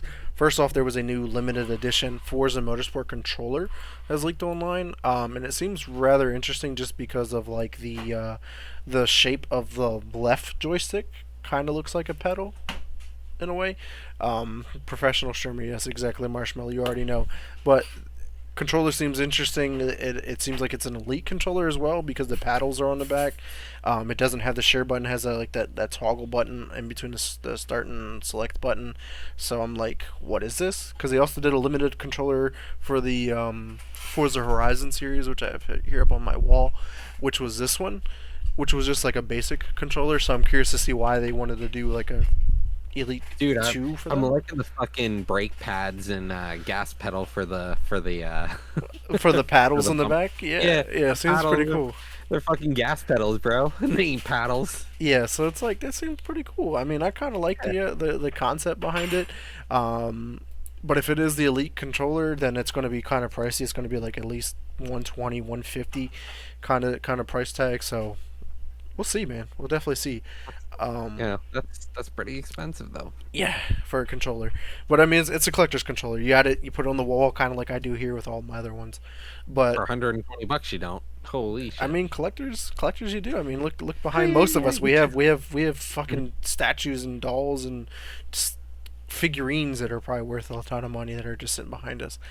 But in regards to Microsoft, though, the deal with Activision Blizzard is rumored to be going up from 69 billion. They're trying to restructure it where it's worth 75 billion. Not exactly sure why. Maybe it's due to the restructuring of like moving the deal back to October, or who knows why. But that is so far a leaked kind of information. So we'll see if that is an actual statistic here. But Roger, PlayStation also had some leaks and rumors this week. Yeah, so PlayStation 5 Pro details via Tom Henderson says that codename Project Trinity has been in development since 2022. Dev kits are going out in November of this year. It'll Last year. be about, huh? Last year. Dev kits going out in November. It says so. Last year in November, I guess is what Yeah. you meant to say. Oh no, But no, yeah, sorry. yeah. Sorry, I was confused there. So dev kits will hit the developers in this year in November. So it's going to be accelerated ray tracing, about 18,000 MTS of memory. We're looking at a target of November 2024 for a release date. So next year, November next year, we should be able to see a new PlayStation 5 Pro. I mean, it's kind of following the same like time frame for like other pro consoles that have been released from previous iterations, but it's like this generation has been so weird because like most people haven't had access to it. We haven't had games really built for it. Still split. Like we're still split. split. Like we're still last gen, next gen kind of thing. But like we got this pro device, but yet like the PS5 was marketed as it's an 8K device, but yet we haven't seen anything even said at 4K yet. So it's like, do we need a pro device? The biggest thing I think we're dealing with right now is the fact that these consoles only felt like a pro version of the last generation. It feels like everything we're playing nowadays is just on both old and new generation. It doesn't even feel like a generation. It just feels like a pro console. That's what the PS5 felt like me to the PS4. Like, oh, it's new and improved, but is it? Because it just doesn't feel like there's enough to make it like, why don't you just play a PS4? Like, there are very few games, but the games that we do have usually are worth it, though. Right. I mean, I would say the opposite for the Xbox because I had the Xbox One. I had the Xbox One Series S or the Xbox One S, and then I went to the Series X and I was like, this shit's night and day different. I even see it now. Like I still have the Xbox One S in the bedroom, and I went to go play Warzone even, and I was like, this game runs terrible on this fucking console compared to what I've been used to, where like that might be the normal for those people that haven't upgraded to the Series X and see those benefits. Maybe that's something to say about the Xbox console of previous generations, because like Sony, the PS4, I never had issues. It always felt smooth. And right, that was the same thing. Like the Xbox One felt smooth, but until I got my hands on the Series X, and I feel that, I was like, this is a next gen console. That's when you realize you were playing in the past, and that's part of the unfortunate conversation that needs to be had when it comes to these last gen consoles. I mean, it was 10 years ago. There's Xbox X and S. There's these newer versions, these newer generations. You have to hop on board at some point. Yeah, your Xbox One is probably really fucking awesome for playing Netflix and HBO Max, but it's not going to play the games you want it to play anymore. And watching developers still push out dev kits for old gens, like, yeah, it's weird. You can't do that anymore. You're wasting time. You're wasting brain power. You're wasting. It comes down to this because they know that people are going to buy the PS5 Pro. That's the problem. They know people are going to want it and buy it and scalp it and do all that other stuff. Well, yeah. But until but they're selling them at a loss, though. So, like Disney had said, we don't need a Pro Series console. Right. That's the other question mark, Roger, that you bring up is like they're selling their consoles now at a loss. That console that they're going to release at the PS5 Pro is going to be more expensive. They're also going to sell that at a loss. But like, what is the benefit? What game is pushing it to the limits where you need a Pro? There's not. None. There are zero. The answer is fucking zero. The answer struggling to get rid of the last generation. The answer has been zero, and it's gonna stay zero as long as there are teams, people, money, time, energy, and resources devoted to last fucking gen consoles. Yeah. So it's unfortunate, and I don't mean to swear at anybody who owns a last gen console. However, it's gonna be time to wrap it up soon. When it comes I thought it's been time. We're almost 4 years into the next gen console. And we said it last year and the year before. Let's talk about something new, though. Something that is different, unique, and maybe could potentially give us something to look forward to. And that is the PlayStation Project Q. That's the handheld device we had been talking about previously. It has been confirmed. We've seen it now, and photos and videos have been leaked of people actually using this device, tearing it apart, breaking it down, figuring out what makes it tick. Is it going to be a good console? Maybe not. Is it going to be worth the money? Probably not. It's kind of like the PlayStation VR. You still need the console to play it. You still need to be in the same household. It's not like you can take it to go like a PS Vita. So is it really worth the hassle we're putting for it? I don't They think should have so. stopped at the PSP. They should have continued with the PSP No, they iterations. should have stopped at the PSP and then just worked on the PSP. Well, that's what I'm was saying. it. Just make iterations. PSP 2, 3, 4, 5. Yeah, I agree. But yeah, the Project Q looks like a slab of glass was stuck in between a PS5 controller, and that's all it looks like. Like, this doesn't look like it does anything special in any way, shape, or form. It looks too small to have it. That It I mean, can't run anything on its own. right? I see why it can't run stuff on its own, and I see why it has a 2 to 3 hour battery life. It's too small of a device to want to do what it wants to do. It's in a really weird realm, and they're just trying to get into a market that they should have, like Scobie said, stuck with the PSP. They were in the market and they quit the market. Why do you want back in? Why did you quit and then decide it's worth it again? Like you cornered the market on mobile and then you said, nah, we don't need this. It's like Sony is their own worst enemy. Let's talk about somebody who else is their own worst enemy. Call of Duty. Damn straight. So we have Call of Duty 2023 getting rumored. Sorry, I was very, very distracted because I just remembered the game that I used to play on the PSP all the time. It was Untold Like, it's Legends. so good. It was. I was like, damn, this game was so fun. It was Untold Legends. But moving on to something that has, been told tale as old as time, as a matter of fact. It's going to be Call of Duty 2023. So here is everything that is rumored so far. I'm going to run through this list, and then afterwards we can go ahead and tear it to shreds if we want, or say, what's a pro and con. We're doing it now. I'm doing it now. But even then, not that many cons personally for me.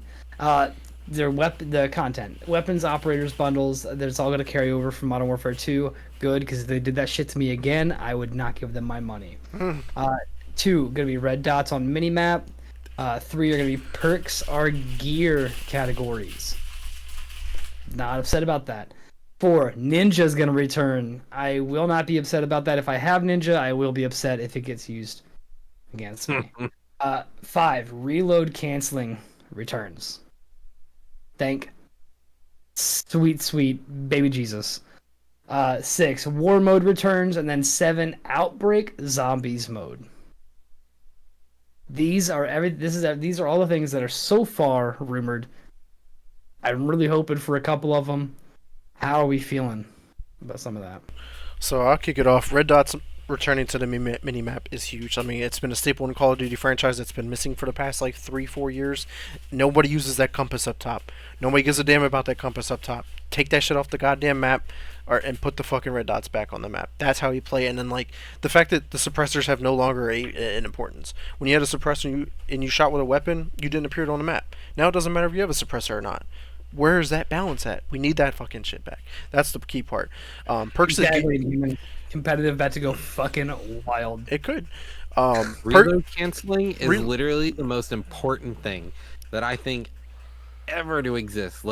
Yeah, it's unrealistic, but fuck, man, we do it because it's COD. Is it unrealistic? Because if I cancel my reload, I can just put that old magazine that I have 12 bullets back in and search it. When you cancel it, your mag's already there. I just have a question for you. If you were in the middle of reloading and you had you wouldn't do it in real life. No, you wouldn't. Yeah. So realistic is unrealistic. not the but it's argument possible. It's not like it's something that you can't do. It's something that's possible. It's not. No, you just don't do that. Okay. Right. Unless you're just fucking retarded, you don't do that. Right. What the fuck is wrong with But then that's why we COD reload. We shoot 3 bullets and reload the clip. Even though there's I 27 always, more. every single time. I'm 100% guilty of that. Could you reload? Yeah, and if I want to cancel that reload, I need to be able to cancel that reload because it was unnecessary. Yeah. Man, if you wanted a realistic in a game, you play BattleBit. Yeah, that shit's BattleBit or 6 Battlefield. on the bottom, and you shoot one bullet, you hit reload, you just pull a full clip out, you put a full clip on, you're like, let's go. Right. Perks as a gear sounds pretty cool concept. So perks are still going to exist, but they're going to be called gear. There's going to be boots and gloves, and that determines fast reload, or if ninja's return is supposed to be kind of dead silence. It's supposed to silence your footsteps, so it'll be a boot silent, like your ninja boots and shit like that. So looking forward to that. I think we might get. Oh man, wears tap shoes normally, and he takes the tap shoes off. He puts fucking pillows on underneath his shoes. He's just walking. I'm just waiting for one man army to come back. Yeah, can't wait. War Mode sounds pretty cool. That was a concept introduced from Sledgehammer Games in World at War, I think it was. It was kind of almost like Rush. You had to get to a certain point, break through that point, you got to the next point, break through that point, get to the next point. defend the points and stuff like that. Outbreak Zombies mode, not really excited for. I need the round-based zombies. That's when that shit is fun. Outbreak Round-based was zombies cool, is so but fun. it just wasn't it.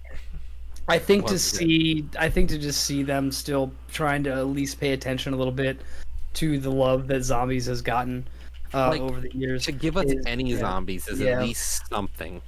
That's basically like any zombies is good zombies. Right. Marathon lightweight commando. That was huge back in the day. That's when you can knife somebody across the field. Get Where that's like sucked in. No, I'm like, fuck it. absolutely. So Call hopefully, yourself the Hoover. so we'll see You how Call of can- Duty goes, because obviously we should be getting the reveal in season 5 of the next Call of Duty. It's already been being showcased as to celebrities and sports stars, so we'll definitely see how that goes. But Scott, if you want to talk about our last leaks and rumor here, what if we talk about our journey through the podcast? The last thing we got here, the last leak and rumor for episode 100 of the Press Start podcast is that the insider for Capcom, Dusk Golem, has claimed that Resident Evil 9 is aiming for a 2025 release window and will likely be announced next year. He also added that there is a quote-unquote big Capcom game that will be announced later this year with a fall 2024 release date. We got guesses? Chat? Yeah, I personally have no idea what that big Capcom game I'm is, not sure. unless we're remaking something again. Is it Mega Man? Maybe. I don't know. I don't like- think that's yeah. It Just could be think because they about did it for a that moment, though. collection they just did. They did the collection. I could see Prime, But- you mean like Metroid? I could see a Metroid. The Is- thing is, like, when we Wait, look didn't at Capcom make Soul Calibur? yeah, I think so. I'm gonna put but- I'm putting my hat in for Soul Calibur.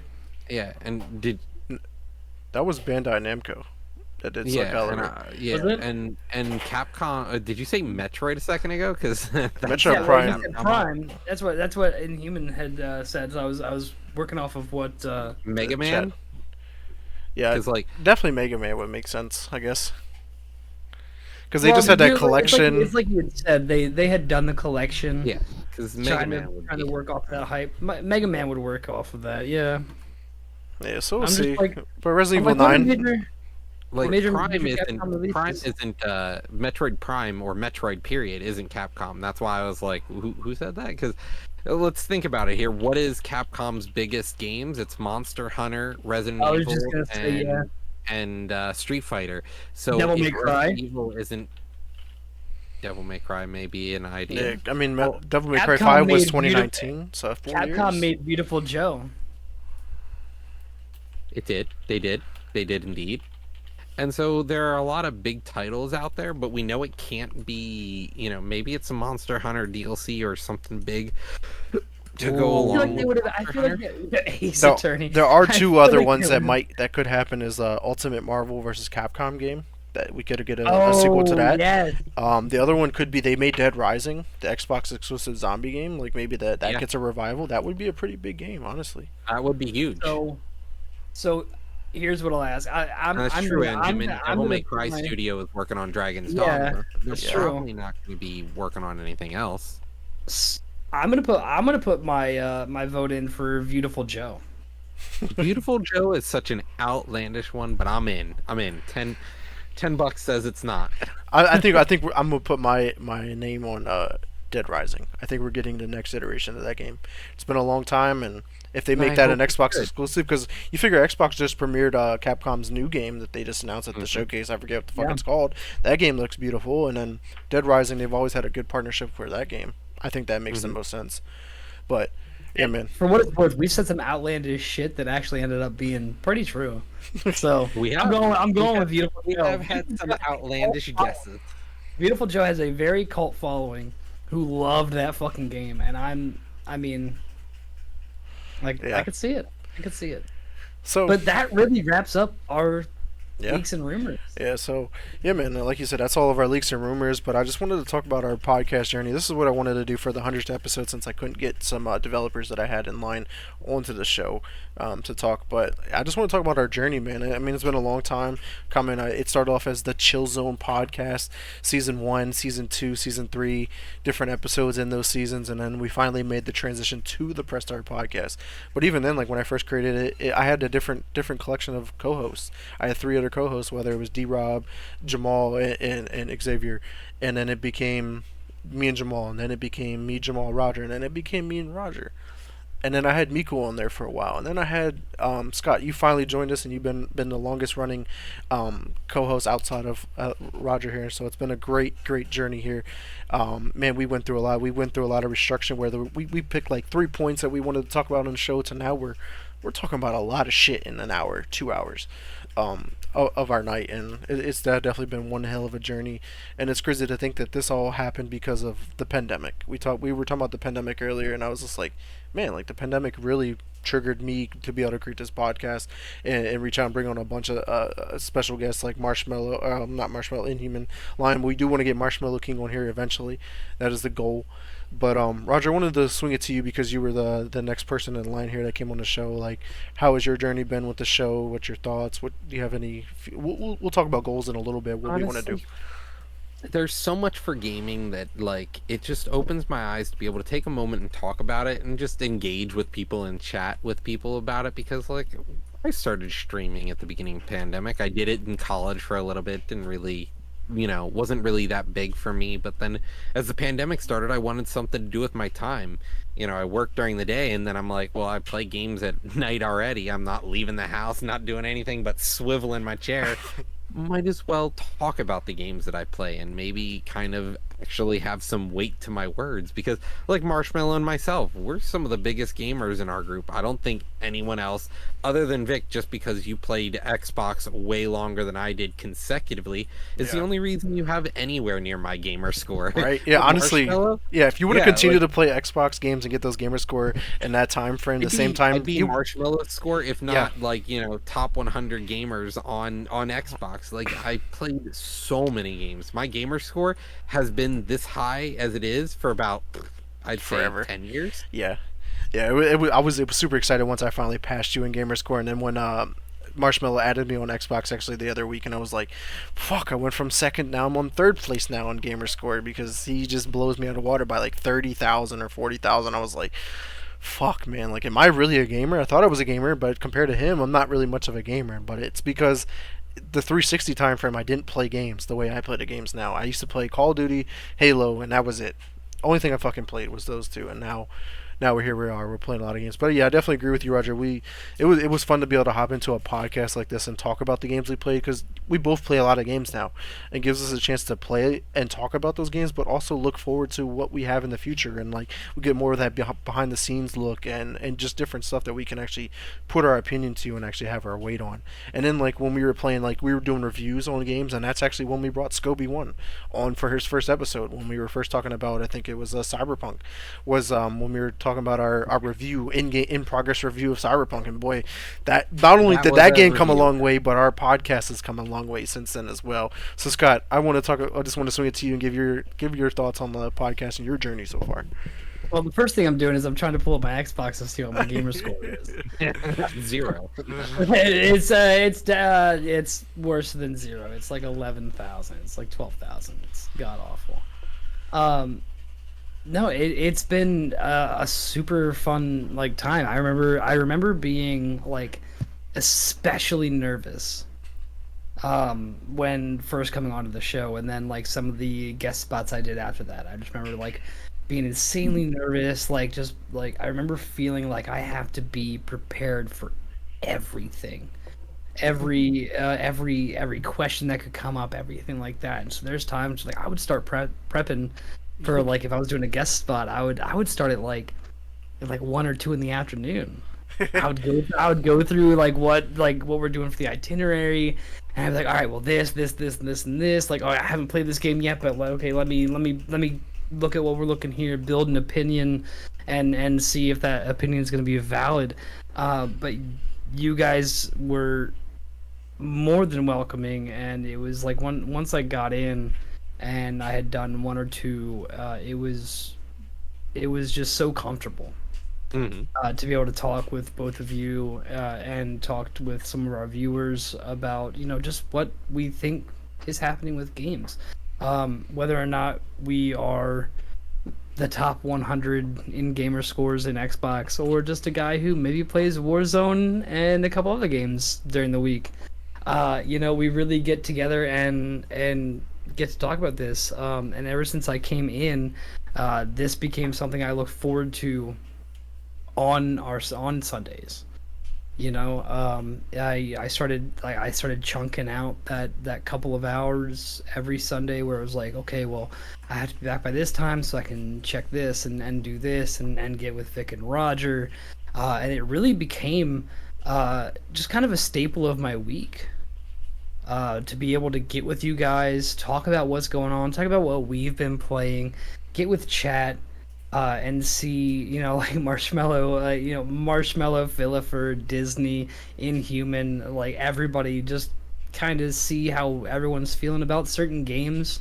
It's been a blast so far.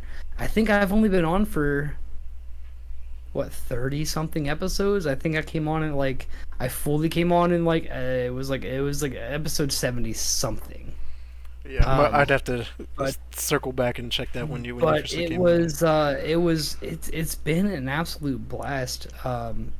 And it helps with, it forces me to play some more games because, like I said, like, I do other shit all the time, but now it's like I get to play this game. I'm gonna play this game so I can give a review. I can do these things, and like really, it's a lot of that has been possible because of this podcast, and it's given me an avenue where I can nerd out and talk for an hour or two, just about some things that I enjoy, and it's helped me rediscover that part of myself when it comes to like the gamer I was, the gamer I have been, the gamer like I keep trying to go back to be. Um, and it's just been 10 out of 10 so far. Well, 9 out of 10, no big monsters. No So big monsters. No, yeah, that's dope to hear your feedback and how you've been enjoying it and the engagement. And honestly, it builds on your relationship too with your lady too. I mean, she reads Scobie one's lady friend or whatever her Twitch name, and I mean, she joined and started engaging in the conversation too. So yeah, and that's been definitely like a fun thing that she's been able to join in as well. Where she's like, "Oh, you have the podcast tonight," or like she's telling like her brother-in-law or brother and like sister-in-law, I'm like, "Oh, well, he does a podcast on Sundays." I'm like, "Well, I'm always like, well, it's my buddy's podcast. It's like it's my your buddy and podcast his, too. I'm 'Cause like they don't I'm know. like it's my buddy and his cousin, and then like I come on." And then I come on. So it's Nah. always funny because like she's strangely proud of it, even though she like just genuinely doesn't understand a lot of gaming. Well, yeah, what we talk about, yeah, for sure. Yeah. But this So is just that's as always much as fun. your podcast as it is mine. So definitely Mm. appreciate you having coming on. And we can't forget about Disney Princess here. We can give her a shout out. She's on the show like day and day, every single day, every single night, giving her thoughts and opinions, supporting Roger over there as well. That's Even why though, she's the goat. I mean, it's great when we hear that the clicky clack on the keyboard behind Roger because she's going ham at whatever Or comment she's about to put in there. watching her play some Overwatch. Yeah, it's like she's part of the show, but she's not on the show, but she's here. And can't forget about my lovely fiance as well, Lauren. She supports every day, whether she's over here bagging her formula or milk, her breast milk right now. But she has the podcast up, watching it and stuff. No, she don't know a lick about gaming, but she's here to support us every step of the way. And that's actually been great because of this podcast, I branched off and did my other podcast, the Talk Show with Vic, which it's postponed right now and indefinitely until I can make time and use my resources properly to do that again. But she was my first guest on that, and it's been an awesome experience because like I loved video games, and then I started doing reviews, and I was like, well, I want to talk about these games, and that's what ultimately led to this podcast. But it's definitely been great because now that's a conversation starter. People start talking about games like, oh, I have a gaming podcast. Like I slide it in there somehow, like, oh, you got a gaming podcast, and boom, here we are.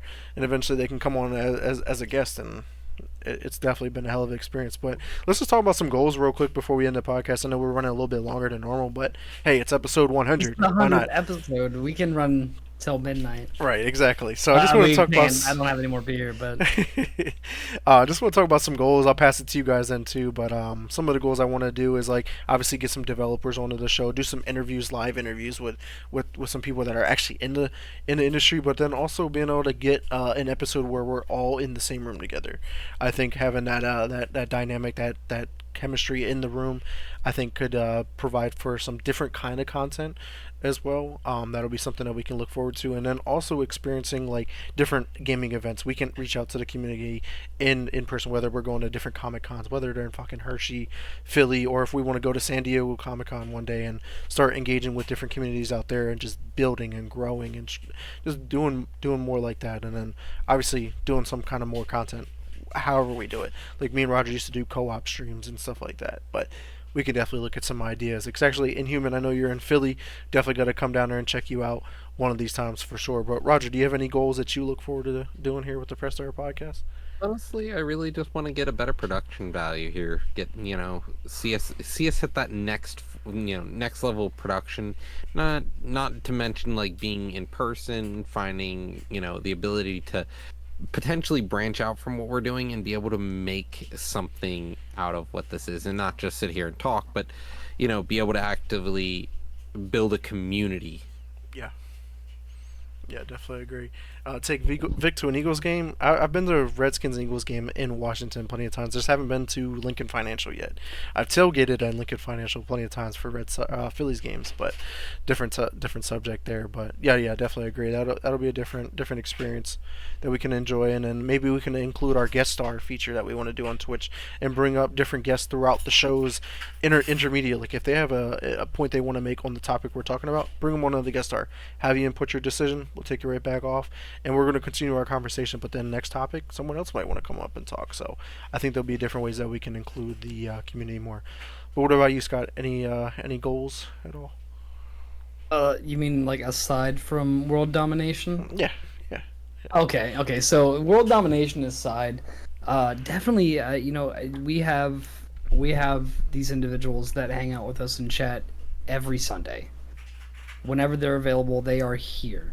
And obviously to build on that would be just huge. Not because, it's just more people, but it's more people that want to talk with us and we want to talk with them. I think that's the biggest thing that we could do is just continue to build this community as we go from there. Obviously, production value plays into that.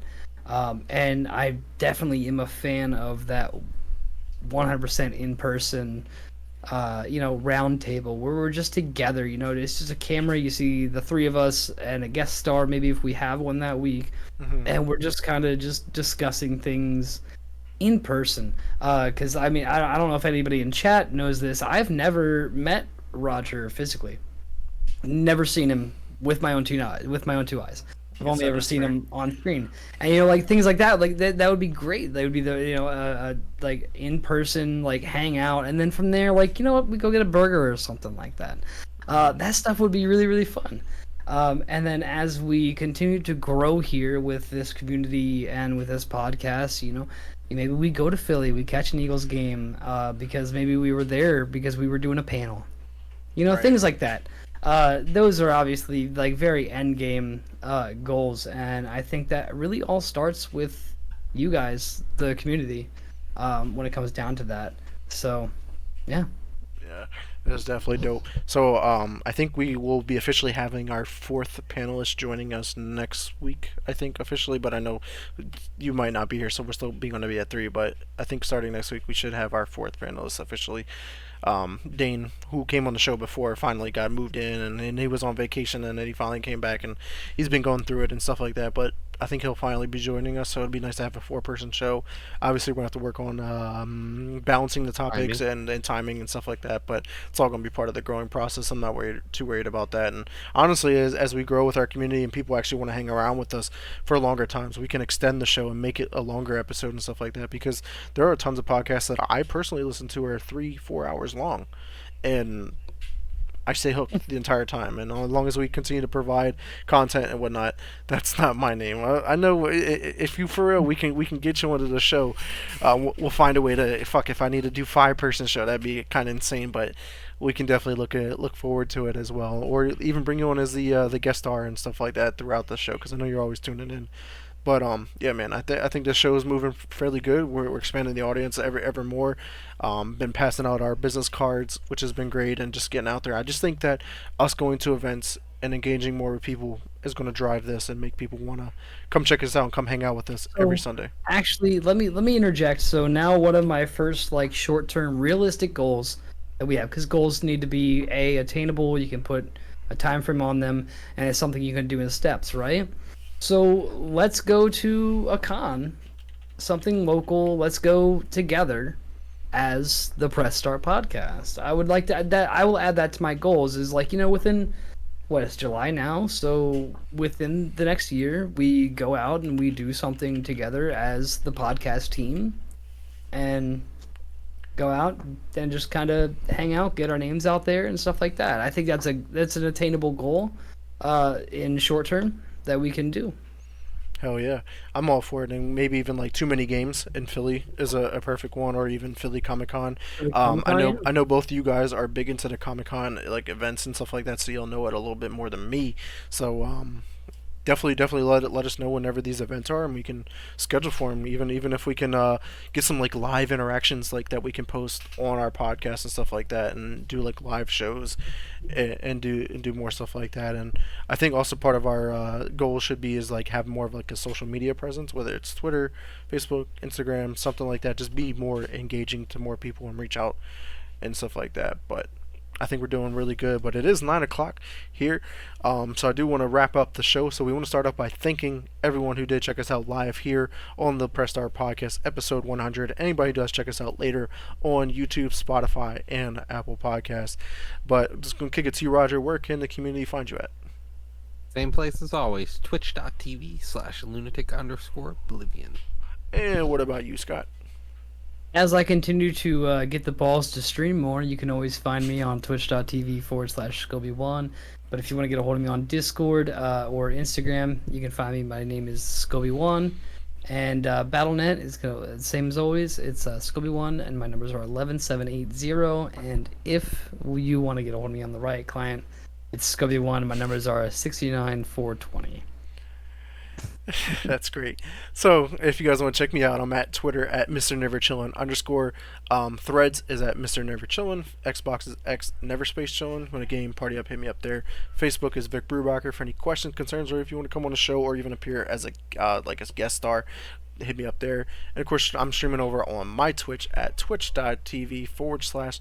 Neverchillin, where I got to figure out what I'm going to be streaming next. I did post up a post on Twitter trying to figure out what game I want to play. I got some replies back for Midnight Suns, Mass Effect 3. Kind of got to figure that out, but I also should be streaming Back 4 Blood here soon with Inhuman. I said it last week, but we have not picked out a date when we're going to start, so hopefully it's this week. So maybe we'll do that then. But just want to give us heads up if you guys want to join us over in our Discord channel and the After Show voice channel, where we could talk a little bit more.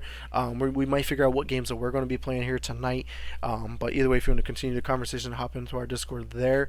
But we want to thank everyone again. But until next time, peace.